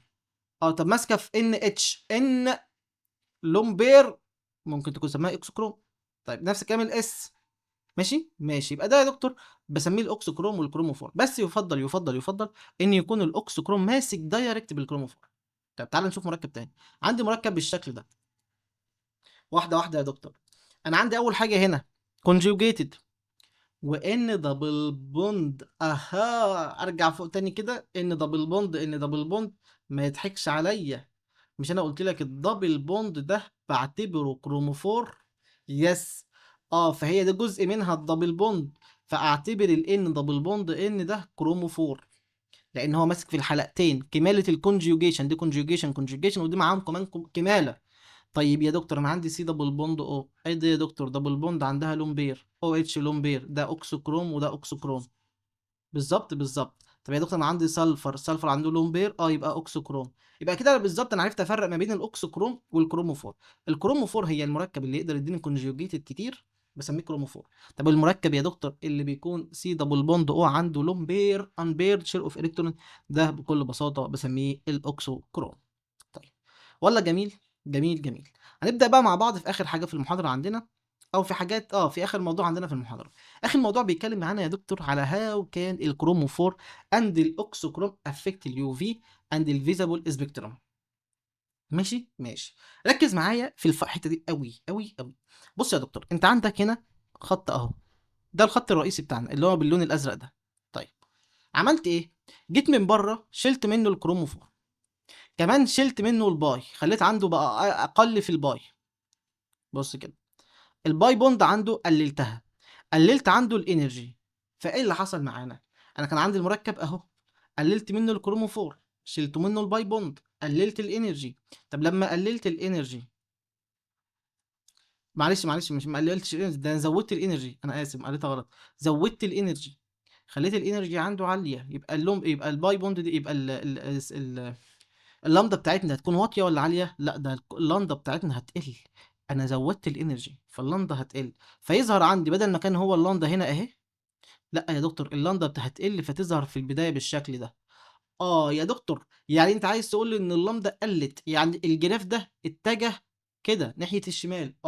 اتجاه الجراف ناحيه الشمال بسميها هيبسو كروميك شيفت، بسميها ايه، هيبسو كروميك شيفت. يبقى يا دكتور ايه الهيبسو كروميك شيفت، هيبسو كروميك شيفت ان الجراف بتاعي بيتجه ناحيه الشمال، الويف لينث بتاعتي بتقل، والانرجي بتاعتي بيزيد، والكروموفور عندي بينقص، والدبل بوند عندي بتقل. يبقى اول ما اقول لك الهيبسو كروميك شيفت تسمع لي كده، اول حاجه يا دكتور الكروموفور عندي قل اهو، ماينس كروموفور، الباي بوند عندي قلت، الانرجي عندي زاد، الانرجي عندي زاد، فيا دكتور الويف لينس بقى ايه، بقى شورتر، فالويف لينس بقى شورتر، بسميه الايه الهيبسوكروميك شيفت. يبقى الهيبسوكروميك شيفت الجراف بدل ما كان يمين بقى شمال، الويف لينس بتاعه قل، بسميها برضو بلو شيفت، بسميها ايه بلو شيفت. طب تعال نشوف يا دكتور الجراف التاني. عندي الجراف بالشكل ده يا دكتور. فين المركب الاصلي بتاعي؟ ادي الاصلي اهو، اللي هو باللون الازرق، بس هو باللون مش ظاهر قوي يعني، فانا بعلم لك عليه. اللي حصل ايه يا دكتور؟ انا عندي الويف لينس اللامدا هنا اهي. طب يا جميل، جميل جدا والله جميل. انا جبت لك من بره زودت الكروموفور، بس يا دكتور كده قال لك كمان زودت الباي بوند. طب يبقى لما زودت لك الكروموفور زودت لك الباي بوند، يبقى زاد الكونجيوجيشن، فطاقة الريزونانس زادت، فالاوفر اول الطاقة قلت، اوفر اول الطاقة بتاع الاكزايتيشن قلت، فيحصل عندي ايه؟ ان الطاقة بتاعتي قلت، الانرجي قلت، فاللمدة بتاعتي تزيد. ادي اللمدة يا دكتور شايف، بدل ما كانت هنا بقت هنا. يعني حصل عندي ايه؟ حصل عندي حاجه بسميها باثو كروميك شيفت. امتى يحصل باثو كروميك شيفت؟ اول حاجه تكرر الاربع حالات دولت: زودت كروموفور، زودت باي بوند، قللت طاقه، عملت لونجر ويف لينس. يبقى قول لي يا دكتور، زودت كروموفور، زودت باي بوند، قللت طاقه، عملت لونجر ويف لينس، بقى عندها لونجر ويف لينس، ده بسميها الباثو كروميك شيفت او الريد شيفت او الريد شيفت، يبقى لون ريد شيفت. طب هنا كنت بسميها ايه؟ بلو شيفت، اللي هو هيبسو كان بلو شيفت. طب حلو يا دكتور والله، يبقى انا كده عندي حاجتين، عندي مصطلحين: هايبوكروميك شيفت، هيبسوكروميك شيفت، وباثوكروميك شيفت. طيب تعالى يا دكتور، في عندي حاجتين كمان. ايه هما يا دكتور بكل بساطه؟ قال لك انت عندك حاجه اسمها، صغر سنه بس، ايوه كده، ماشي. قال لك عندك المركب الرئيسي اهو، صح صح. ايه اللي حصل فيه؟ ايه اللي حصل فيه؟ ان هو بقى فوق كده يا دكتور، يعني الزيادة عندي اللي بيزود الانتنستي نفتكر، اللي بيزود الانتنستي نفتكر ايه؟ الاكسكروم. لما ازود الاكسكروم الانتنستي بتاعته تعلى، فطاقته فالايه، فالانتنستي بتاعته ايه؟ تعلى، فاللون بتاعي يظهر بشكل افضل واوضح، بسميه الهايبر كروميك شيفت. يبقى الهايبر كروميك شيفت امتى يحصل يا دكتور؟ هايبر كروميك شيفت ضفت الاكسكروم، فالانتنست بتاعت الانرجي بتاعت اللون ظهرت اكتر. يبقى الهايبر كروميك شيفت يظهر امتى؟ لما ازود الاوكسوكروم. طب تعالى يا دكتور، عندي حاجه اسمها هايبوكروميك شيفت، المركب الرئيسي بتاعنا اهو. اللي حصل ايه يا دكتور؟ اللي حصل ان القمه بتاعته قلت، اللون بتاعه قل، فانا عملت ايه بكل بساطه؟ انا شلت اوكسوكروم، قلت ماينس اوكسوكروم. يبقى انا بكل بساطه عملت ايه؟ ماينس اوكسوكروم. يبقى يا دكتور لما كان عندي ماينس اوكسوكروم، الطاقه البيك بتاعتي هتقل، فبسميها هايبوكروميك شيفت. بقول لي يا دكتور الفرق ما بين الهايبو والهايبر. الهايبر ضفت اوكسوكروميك جروب، فزاد عندي الانتنس بتاعت الايه، بتاعت اللون، فظهر عندي بسميها هايبر كروميك شيفت. طب لو قال لي يا دكتور شلت الاوكسوكروم، هيظهر عندي هايبو كروميك شيفت. خلي بالك في فرق بين هايبو وهيبسو. هيبسو يعني اتجه ناحيه الشمال، ناحيه الايه، الشمال، يعني شلت كروموفور، يعني يعني زودت طاقه، قللت ويف لينس، قللت باي بوند. طب يا دكتور الباثو كروميك شيفت مهمه قوي، زودت ايه؟ زودت يا دكتور كروموفور، زودت باي بوند، زودت ويف لينس، قللت الطاقه، قللت الايه، الطاقه. طيب يبقى انا هفرق ما بين الاربع تسميه دول، ودكتور ما شاء الله عليهم سماهم لك ايه يا دكتور؟ فرق لك ما بينهم. قال لك انا عندي هيبسو كروميك شيفت بيتجه ناحيه الشمال. ده يا دكتور ايه اللي حصل معانا؟ قال لك ان الويف لينس بقى عندي ايه؟ شورتر، اقل شورتر ويف لينس، فالطاقه بتاعته اعلى، الطاقه بتاعته ايه؟ اعلى. ده بسبب حاجتين: حاجه بسميها تاثير السولفنت وتاثير السبستيتوانت. يعني انا شلت، عملت سبستيتوانت، هنعرف دلوقتي تاثير السولفنت وتاثير السبستيتوانت، ده بسميها البلو شيفت. طب عندي يا دكتور لما نطلع لفوق، ده بسميها هايبر، بزود يا دكتور الابزوربشن، فيزيد الانتنستي بتاعت اللون، فيظهر عندي جريت ابزوربشن. طب يا دكتور هايبو يعني ديكريز للابزوربشن، فقلل الانتنستي بتاعتي، قلت، فبقى له ابزوربنس، فبسميها الهايبو كروميك شيفت. طب والباثو؟ الباثو ان انا المركب بتاعي راح لويف لينس اعلى، اكبر، يبقى عنده لونجر ويف لينس، والطاقه بتاعتي اقل طاقه، ده بسبب حاجتين برضو: سبستيتوانت وسولفنت افكت. طيب جميل. تعال نشوف بقى يا دكتور، أو بقول لك ان السبيكترم هي علاقه ما بين الفريكونسي او الويف لينس، اللي انا بسميها الويف لينس، والابزوربشن انتنسيتي، يعني مستوى الطاقه اللي حصل لها ايه؟ امتصاص. تعال بقى نشوف الفاكتورز اللي بتاثر معانا على اليو في واللامدا ماكس. هيبقى عندنا كام فاكتور؟ عندنا واحد اتنين تلاته، واول حاجه عندنا conjugation، وسولفنت وسبستيتوينت افكت. اول حاجه نبدا بيها يا دكتور الكونجيوجيشن، والكونجيوجيشن بقى انا مش عاوز اتكلم فيها بقى لان احنا عرفناها. قال لك لما كان المركب كل ما كان موست افيشنت فاكتور، هو اكتر واحد، اكتر عامل بيأثر معانا الكونجيوجيشن ده، يبقى اكتر عامل بيأثر معانا في اليوفي الكونجيوجيشن. قال لك with greater extent of conjugation، لما يكون عندك conjugation اكتر هيكون عندك less energy، طاقه اقل بسبب الريزونانس. وكمان يا دكتور الويف لينس عندك هيكون اعلى، ويظهر عندك حاجتين، الباي تو باي ستار، الباي تو باي ستار. ماشي ماشي. فبيقول لك يا دكتور الاكستنسيف كونجوجيشن كومباوند بيمتص طاقه اكتر، وبالتالي هيظهر عندنا بشكل افضل، وهيظهر عندنا اللون بشكل واضح خالص خالص خالص. ادي الايثان عنده كام دبل بوند؟ عنده دبل بوند واحده، فظهر البيك عندي تحت 174. هقدر اشوفها باليوفي؟ لا. 174 انا قلت لك ما هيش دي دبل بوند، يبقى باي تو باي ستار. ما انا قلت لك الباي تو باي ستار تظهر امتى؟ مش انا قلت لك هيطلع عندي هنا باي تو باي ستار؟ بس تظهر امتى؟ لما يكون عندي كونجوجيشن. انا عندي هنا كونجوجيشن ابدا لا، يبقى دي مش هتظهر معانا. طب تعالى شوف كده يا دكتور، دبل سنجل دبل، ظهر عندي كونجوجيشن. دبل سنجل دبل اللي انا بتكلم فيها ظهرت عند 217، بدأت تظهر عند 217، يبقى اقدر اشوفها بالجهاز بتاعي. يبقى لما يكون عندي واحد وثلاثة بيوتا دايين، بيوتا دايين، يبقى عندي اتنين كونجوجيتد باي بوند، اقرا كلمة كونجوجيتد، يبقى تظهر معانا في اليو في. طب تعالى يا دكتور دبل سنجل دبل، دبل سنجل دبل، ده كام كونجوجيشن هنا؟ ده عندي 3 كونجوجيشن، 1 و3 3 5، 1 و3 و5 هيكسا ترايين. فظهر عندي 3 كونجوجيتد باي بوند، 3 كونجوجيتد باي بوند، فظهرت عندي 258، 258. يعني اعلى في الويف لينث، اقل معلش اعلى في الويف لينث، اقل في الطاقه. ماشي ماشي. تعال بقى نشوف تأثير السولفنت معانا ايه. وتأثير السولفنت مهم برضو، بس اهم حاجة عندي الكونجوجيشن. تعال نشوف بقى تأثير السولفنت. طيب بص بقى يا معلم، احنا كده المفروض اصلا خدنا تأثير السولفنت، بس افكرك بيه تاني تأثير السولفنت لما كنا واقفين هنا عندنا فوق في الجدول. التأثير السولفنت كان بيأثر على الباي ستار بإيه؟ قال لك بيكون ليه تأثير قليل، ولو كان في تأثير كان بيدينا لونجر ويف لينث. طب والان باي ستار قال لك تأثيره كتير، ولو تأثيره بيدينا ايه؟ بيدينا شورتر ويف لينث. يعني ده لو هسميه لونجر ويف لينث يعني باثوكروميك شيفت. طب شورتر ويف لينث يعني يا دكتور هيبسوكروميك شيفت. تعالى بقى نشوف الباثو والهيبسو مع بعض. بص يا دكتور، اول حاجه انا عندي في حاجه اسمها كونجوجيتد دايين، هي عباره عن دايين. دايين ده يا دكتور بيكون عباره عن ايه؟ باي تو باي ستار. وانا قلت لك ان الباي تو باي ستار بيأثر تأثير ضعيف جدا، صح؟ خلاص كده يبقى انا عارف ان هو تأثيره على الكونجوجيتد دايين بيكون فيري ليتل، ضعيف جدا جدا. طيب مفيش اي مشكله. طب يا دكتور لو انا عندي انساتيوريتد كربونايل كومباوند، يعني عندي سي دبل بوند او مثلا، هنا في دبل بوند فيها باي الى باي ستار، فيها باي تو باي ستار، ايه اللي هيحصل معانا يا دكتور بقى؟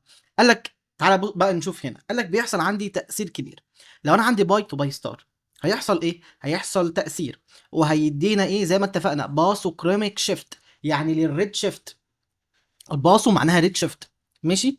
طيب تعالى يا دكتور قول لي ليه، واحده واحده. انا قلت لك انا عندي الماده اهي، حطيتها في قلب سولفنت، السولفنت ده كان بولر، كان ايه؟ كان بولر. ايه اللي هيحصل معاه؟ اول حاجه في البدايه يا دكتور الماده معايا بتكون بالشكل ده. ماشي. فارسم لي كده مستويات الطاقه، ادي الاورث، ادي السيجما، ادي الباي، ادي الان، وادي الباي ستار. طيب وادي السيجما ستار. هيطلع عندي من الباي هيروح للباي ستار، صح اهو. خد الطاقه دي كلها. جميل جميل. بعد ما وصل الباي ستار هيحصل ايه يا دكتور؟ هيحصل عندي بيكون اتأين، الدبل بوند دي تأينت، فظهر عليها شحنه يا دكتور سالبه اهي، قصدي ظهر عليها شحنه موجبه اهي. انا قلت لك انا ضفت ايه؟ بولر. المركب البولر بيكون عليه شحنه موجبه وبيكون عليه شحنه سالبه. هيبص كده يلاقي المركب عندي عليه شحنه موجبه، هيروح يعمل ايه؟ هيروح مديله الشحنه السالبه اللي عنده، اللي في السولفنت ذات نفسها، فيروح جاي ماسك مع بعض ويخلي المركب اللي اتكون ايه بقى يا دكتور؟ مور بولر. يعني المركب ده يبقى بولر، وفي قلب مركب بولر يبقى مور بولر كمان يا دكتور. فالبولر هنا هتأفكت عليه، وهتخلي المركب ده ستيبل، صح يا دكتور؟ لما يكون عليه بوزيتيف تشارج، وبقى عندي هنا بوزيتيف تشارج وعلى الاكسجين نيجاتيف تشارج، المركب ده اصلا ذات نفسه بولر، وفي قلب مركب بولر هيكون اصلا مور بولر. فيحصل ايه؟ ادي في البدايه يا دكتور الباي تو باي ستار ده الانرجي بتاعتها اهي. طيب لما وصلنا لهناك قال لك بقى خلاص كده بقى هو مستقر حابب الموضوع. فلما لقينا كده حصل عندي ريزونانس، الريزونانس الدبل دي تنزل تعمل هنا ودي تتنقل مكانها. فالمركب كان مستقر ثابت لما كان في الوضع البولر، فالطاقه بتاعته قلت. الطاقه بتاعته ايه؟ قلت. فالمحصله ايه؟ كان في البدايه المركب كده، لما ضفت له مركب بولر وحصل له اكزايتيشن الطاقه بتاعته قلت. لما الطاقه بتاعته تقل يبقى اللامدا بتاعته تزيد تعلى، ولما اللامدا تعلى يبقى عندي باسوكروميك شيفت. سهله.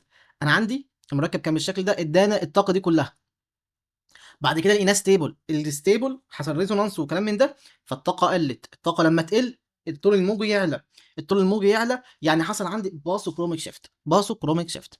فبقول لك ان الاكسايتد ستيت بتكون مور بولر ذان الجراوند ستيت. ماشي. وانا عندي السولفنت بولر اهو. ماشي. فالاكسايتد ستيت ممكن تكون ايه يا دكتور؟ مور ستيبل، يعني فيري فيري ستيبل.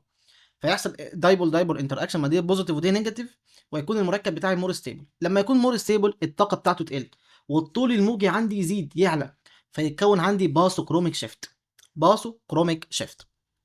طيب تعال نبص بقى للان تو باي ستار. انا قلت لك هناك الان تو باي ستار ايه اللي بيحصل فيها يا دكتور؟ بتتاثر جدا جدا جدا بالبولر. طيب بيحصل عندي ايه؟ بيحصل عندي هيبسو كروميك شيفت، صح؟ طيب ده احنا متاكدين منها. طيب تعالى يا دكتور بقى نعرف الهيبسو كروميك شيفت بيتكون ازاي. اول حاجه يا دكتور انا عندي المركب في البدايه بيكون بالشكل ده. المركب ده لما اجي اضيفه لملكر بولر زي الميه مثلا HOH، الدبل بوند او دي عليها لون بير، تقدر تمسك بالهيدروجين برابطه هيدروجينيه، تقدر تمسك بالهيدروجين برابطه هيدروجينيه. فحصل عندي ان المركب بقى دي طاقته. طيب يا دكتور لما حصل له تأين، لما حصل له تأين الدبل بوند دي اتفقدت. بقى ده على نيجاتيف تشارج اعلى واعلى واعلى. بقى على ايه؟ نيجاتيف تشارج اعلى واعلى واعلى. طيب يا دكتور النيجاتيف تشارج دي وهي اصلا المركب اصلا عليه لون بير كمان، وعليه كمان نيجاتيف تشارج، المركب ده ابدا مش هيكون ستيبل، مستحيل يكون ستيبل، صعب جدا جدا يكون ستيبل. طيب يا دكتور الاستابيليتي بتاعته هتقل. طب لما الاستابيليتي بتاعته تقل هيدينا طاقه عاليه، هيدينا انرجي عاليه. طب الانرجي العاليه بتعمل ايه في الطول الموجي؟ بتقلل الطول الموجي. فبيقول لك يا دكتور الان الكترون كان ميك ايه؟ كان ميك هيدروجين بوند، هنا في الطبيعي يقدر يعمل هيدروجين بوند، فيكون المركب مور ستيبل. ماشي. طيب المركب يا دكتور يقدر يعمل هيدروجين بوند، فيكون المركب مور ستيبل، وكمان حلو قوي في المركبات العضويه، في المركبات البولر. طيب بعد كده يا دكتور لما يحصل له ايه؟ اكزايتيشن، ايه اللي هيحصل؟ الهيدروجين بوند اولا اتكسرت، تاني حاجه ظهر عليه شحنه سالبه، فظهر عندي شحنه سالبه، بقى عندي طاقه عاليه جدا، والمركب بقى مش ستيبل كمان، فظهر عندي هاي انرجي جاب في الطاقه بتاعتنا. اهو ادي الانرجي يا دكتور زادت خالص اهي. طب لما يزيد عندي الانرجي الطول الموجي عندي يقل، الطول الموجي عندي يقل، فالمركب يروح يحصل له ايه؟ هيبسو كروميك شيفت. هيبسو كروميك شيفت. ماشي. ماشي. فبيقول لك تخيل معايا الاسيتون. الاسيتون اللاندا ماكس بتاعته العاديه كانت 279، يعني الاسيتون CH3، سي دبل بوند او CH3. قال لك كده لوحديه قبل ما يحصل له تأين خالص كان الطول الموجي عنده 279. طب يا دكتور لما وصل لللامدا ماكس، لما حطيناه في الميه وحصل له بولاريزيشن بقى ليس ستيبل، قال لك الطول الموجي عنده قل اهو. ادي الطول الموجي لما قل اهي قلت. حلو الكلام، يا رب يكون الموضوع واضح وزي الفل. اخر حاجه معانا السبستيتيوشن افكت. بص يا معلم، انت لو عندك الدهايد، كيتون، كربوكسيليك اسيد، NO2، كل الكلام ده على بعضه بيزود الكونجيوجيشن. قلت لك هيزود الكونجيوجيشن دبل سنجل دبل. ده يا دكتور يحصل عندي ايه؟ هيزود طاقه الريزونانس، فيقلل الاوفر اول انرجي، الطاقه كلها على بعضها تقل. طيب الطاقه لما تقل يا دكتور، يعني المركب يعني بيكون مور ستيبل فالطاقه تقل. طب لما الطاقه تقل يا دكتور ايه اللي يحصل معانا؟ الطاقه تقل يبقى اللامدا تزيد، صح؟ اللامدا زادت، اذا يا دكتور اللامدا كبرت. اللامدا لما تكبر يا دكتور بيودي التفاعل معانا ايه؟ لباثو كروميك شيفت.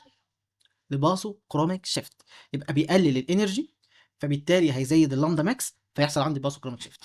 طيب ماشي. تعالى بقى يا دكتور نشوف الانشيرد، السبستيتيوشن اللي عليها انشيرد الكترون، اللي هو بسميها الاوكسوكروم. الاوكسوكروم ده يا دكتور هتعمل ايه؟ انا قلت لك طبعا ان الاوكسوكروم لو كانت موجوده بتزود الانتنستي، بتزود مقدار الانتنستي، بتزود مقدار اللون، الانتنستي اوف كلر، صح؟ بيزود الانتنستي اوف كلر. طب يا دكتور زودت الانتنستي اوف كلر يعني عليت لفوق، يعني يا دكتور حصل عندي هايبر كروميك شيفت. لما ازود الانتنستي اوف كلر يعني عليت لفوق، يعني حصل عندي هايبر كروميك شيفت. فلما ده بسبب ايه؟ زياده الانتنستي. يبقى يا دكتور الاوكسوكروم بيزود الانتنستي فيحصل عندي هايبر كروميك شيفت. ماشي. فبيقول لك اهو يا دكتور، اهو the interaction of non-bonding electron with by electron of benzene increases الconjugation. اهو انا عندي المركب عنده لون بير اهو، هيحصل عندي conjugation، ظهر عندي conjugation اهو، conjugation وريزونانس. الريزونانس ده هتعمل ايه؟ هتعمل باسو كروميك شيفت، تعمل باسو كروميك شيفت اللي احنا اتفقنا عليها هنا اهي. ده الاول حاجه اللي هو السبستيتيوشن على حلقه البنزين، اللي هو اي حاجه من دول هتعمل دبل بوند، دبل بوند يعمل ريزونانس، الريزونانس يتحرك يمين يتحرك شمال، الريزونانس تزيد، المركب عندي الطاقه بتاعته كلها تقل، فيحصل عندي اللامدا ماكس تزيد، فيحصل عندي باسوكروميك شيفت. طب لو عندي سبستيتيوشن فيها اوكسوكروم، الاوكسوكروم هيعمل هايبر كروميك شيفت. طيب ماشي.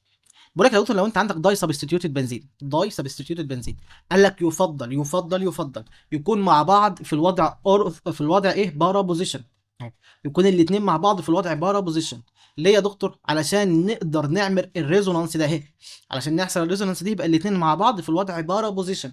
لما يكونوا مع بعض في الوضع بارا بوزيشن الطاقه تقل والريزونانس تزيد والطاقه بتاعتي تقل واللامدا عندي تزيد ويحصل عندي باسوكروميك شيفت.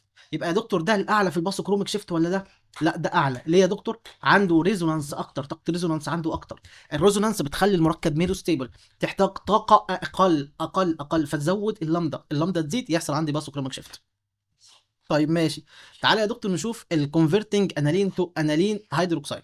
بص يا معلم، الانالين ده على لون بير، اللون بير ينزل يعمل دبل بوند، الدبل بوند دي تتكسر تعمل نيجاتيف تشارج، النيجاتيف تشارج يتحرك يمين شمال يمين شمال. اه يعني المركب ده بيكون ستيبل من الاخر.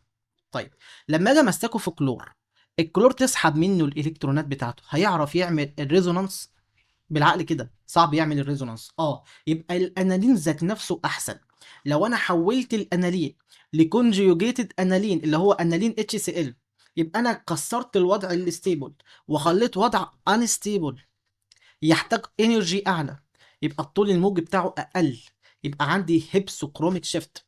هيبسو كروميك شيفت، خلي بالك احنا بنركز يعني ايه هيبسو، يعني ايه ويعني ايه هايب، ويعني ايه باث كروميك شيفت.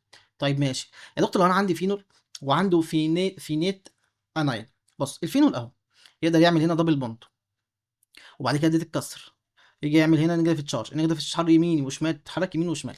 طب هقول لك كلمه، ايه رايك يا دكتور بقى، ايه رايك بدل النيجاتيف تشارج اللي انا عندي على الفينول البارشال نيجاتيف دي، انا يكون عندي نيجاتيف تشارج صريحه، ما دي اصلا نيجاتيف تشارج صريحه تقدر تنزل تعمل دبل بوند براحتها وبكل سهوله، يقدر يتحرك يمين وشمال براحته في اي وقت يعجبه. يعني يعرف يعمل ريزونانس. لما يعرف يعمل ريزونانس يبقى المركب مور ستيبل. طيب يبقى المور ستيبل يحتاج انرجي اقل، يبقى اللامدا عنده اعلى، يبقى باسو كريمك شيفت. واحده واحده. الفينيت اناين، الفينيت اناين الاو عليها نيجاتيف تشارج والصوديوم عليها بوزيتيف، النيجاتيف تنزل تعمل دبل بوند، تتحرك الدبل بوند زي ما اتحركت عندي هنا اهي نزلنا عملنا دبل بوند. طيب الدبل بوند دي هتتكسر، يجي عليها نيجاتيف تشارج اهي، ادي النيجاتيف تشارج، نيجاتيف سنجل دبل، النيجاتيف تيجي هنا والدبل تيجي مكانها اتحركت، نيجاتيف سنجل دبل، الدبل تيجي هنا والنيجاتيف تيجي مكانها اتحركت. ده بسميها ريزونانس. الريزونانس دي يا دكتور لما بتزيد عندي وتكتر عندي بتخلي المركب مور ستيبل، يحتاج طاقة أقل، انرجي أقل. فيبقى عندي لامدا أعلى. اللامدا أعلى كنت بقول لك إيه في اللامدا الأعلى؟ بص بص بص، ركز ركز ركز ركز ركز. اللامدا الاعلى، ادي اللامدا الاعلى كده، كنت بمشي كده في اللامدا الاعلى اهو. هاير ويف لينس، ويف لينس يعني انا عندي ايه؟ باثوكروميك شيفت، باثوكروميك شيفت. جمع لي بالله عليك بين الثلاثه دولت مهمين جدا. ماشي. طيب يبقى كده انا عرفت الثلاث حالات. اول حاجه انا عندي داي سبستيوشن، يبقى انا عندي الوضع بره احسن، عندي الانالين احسن من الانالين هيدروكلورايد، لو ضفت انالين هيدروكلورايد يبقى هيحصل عندي هيبسوكروميك شيفت. خلي بالك مهمه دي. طب يا دكتور الفينيت اناين، الفينيت اناين يبقى باثوكروميك شيفت. طيب تعالى بقى نشوف اخر حاجه معانا الابلكيشن اوف يو في او فيزابل سبيكتروسكوبي. اول حاجه يا معلم انا عاوز افرق ما بينهم، اول حاجه بتعرف تفرق لنا ما بين المركبات الكونجيوجيتد والمركبات الانكونجيوجيتد. مش انا قلت لك المركبات الكونجيوجيتد اقدر اقول باي تو باي ستار، تقدر تظهر معانا. طب والانكونجيوجيتد هتبقى عندي سيجما تو سيجما ستار. مش بتظهر معانا، فاقدر افرق ما بين المركبين. طيب تاني حاجه يا دكتور، اقدر احدد الكروموفورز. الكروموفورز ده اللي كان مسؤول عن الالوان بتاع المركب او الالوان بتاعت الحاجه بتاعتي. طيب البارا امينو بنزويك اسيد ده يا دكتور بقى ايه؟ البارا امينو بنزويك اسيد احنا اتفقنا ده من انواع الحاجات اللي بتقدر تمتص اليوفي، فممكن تحمينا او نستخدمها ان هي تحمينا كصن سكرين او صن بروتكت، تحمينا من اليوفي ري بتاعت الشمس. طب اخر حاجه معانا يا دكتور او قبل الاخيره، بقدر احدد اعمل ديتكشن واقدر احدد المركبات من غير ما افقد في العينه في السامبل. انا قلت لك بيكون عندي في الجهاز بتاعي عباره عن ايه؟ تيست تيوب صغيره خالص كده باملاها، او بيبت صغيره خالص كده باملاها. هل كده انا بفقد في العينه؟ لا. وكمان يا دكتور بعد ما بخلص العينه بتفضل زي ما هي، انا ممكن اخدها كمان، فيبقى عندي ويزود سامبل لوس. يعني انا عندي العينه والعينه زي ما هي من غير ما اقدر افقد فيها اي شيء. اخر حاجه يا دكتور، ممكن افرق ما بين الايزومرات، الترانس ايزومر والسيز ايزومر. ازاي؟ قالك يا دكتور الترانس ايزومر بيكون عنده ايه يا دكتور؟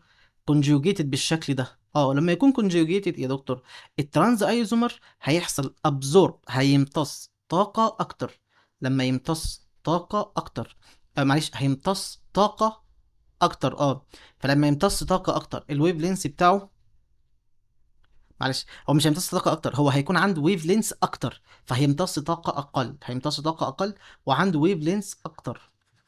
طيب فيبقى عنده ويف لينس ايه اكتر؟ طب قولي ليه يا دكتور؟ واحده واحده. انا قلت لك كونجوجيتد. الكونجوجيتد بالشكل ده عندنا كان في تاثير اسمه تاثير الاستريك، للاسف انتوا مش خدتوه. عندي حاجه اسمها تاثير الاستريك هندرنس. استريك هندرنس، المركب لما يكون عندي سيس بالشكل ده، والمركب ممكن يقدر ليه القدره ان هو يعمل كونجيوجيشن، دبل بوند اهو، دبل بوند اهي، تعمل دبل سنجل دبل، تقدر تعمل كونجيوجيشن. يحصل عندي ايه؟ يحصل عندي ان في زحمه قوي، الزحمه القوي دي بتاثر معانا، فيبقى تاثيرها او امتصاصها بتحتاج طاقه اعلى. الطاقه الاعلى يقلل عندها الطول الموجي. فشايف الطول الموجي عندها كام؟ 278. طب يا دكتور لما كان ترانس، بقى الدنيا وسعت، بقى في راحه، بقى محتاج طاقه اقل شويه يا دكتور. الطاقة الأقل دي خلت عندها الطول الموجي أعلى، بقت 294. فقدرت أفرق ما بين الترانس أيزومر وكمان السيز أيزومر. يبقى إزاي؟ الترانس أيزومر بيحتاج طاقة أقل، بيكون عنده هاير ويف لينس، والسيز يا دكتور بيحتاج طاقة أعلى لأن عنده زحمة، والزحمة دي محتاج لها طاقة أكتر، وبالتالي يا دكتور بيكون محتاج عنده طول موجي أقل. ده تأثير اسمه تأثير الاستيريك هندرنس. هو مش علينا بس نعرفه يعني. طيب كده الحمد لله، الحمد لله خلصنا المحاضرة بتاعتنا. محاضرة طويلة، محاضرة صعبة، لا مش صعبة. يا رب بس تكون وفقت ان انا شرحتها لك كويس. وعايزك كل كلمة انا قلتها تعرفها كويس، تفهمها كويس، تحفظها كويس، تذاكرها كويس بالله عليك. اوعى تسيب اي حاجة منهم. طيب اللي يهمني اكتر ايه؟ اللي يهمني اكتر الجزء الاخير في المحاضرة. يعني الجزء الاولاني ده ما يهمنيش، انا يهمني بالظبط من اول السلايدز دي. السلايدز دي اولنا يعتبر، ده بالنسبه لي اولنا، نعرفها كويس، نفهمها كويس، نعرف امتى باي تو باي ستار، سيجما تو سيجما ستار، ان تو ان ستار، ان تو باي ستار. نعرف الجدول ده حلو جدا، خلاص خلصناه. نعرف بقى ايه هي الكروموفور، هي المركبات اللي بتدينا لون. طب ايه هي يا دكتور الاكسكروم؟ هي المركبات اللي بتزود من حده اللون. طيب جميل، عرفنا نفرق ما بينهم ازاي، عرفنا الهيبسوكروميك شيفت، الباسوكروميك شيفت، كمان الهايبر كروميك شيفت والهايبوكروميك شيفت. هايبر كروميك شيفت يعني انا ضفت من بره اوكسوكروم. طيب والرسمه ديت برضو بتوضحها لك عادي. بعد كده شفنا الحاجات اللي بتاثر على الكونجوجيشن، السولفنت والسبستيتيوشن. اتمنى ان انت تكون فاهم كل حاجه. لو في عندك اي سؤال اي حاجه ابعته لي معاك على الواتساب او على التليجرام. لو انت وصلت لحد هنا اوعى تنسى تعمل اللايك والشير والفولو وتبعته لاصحابك. ما تبقاش بقى بخيل بقى علينا خلي القناه تكبر كده. اشوفك بقى في محاضرات تانية جديده، والسلام عليكم ورحمه الله وبركاته.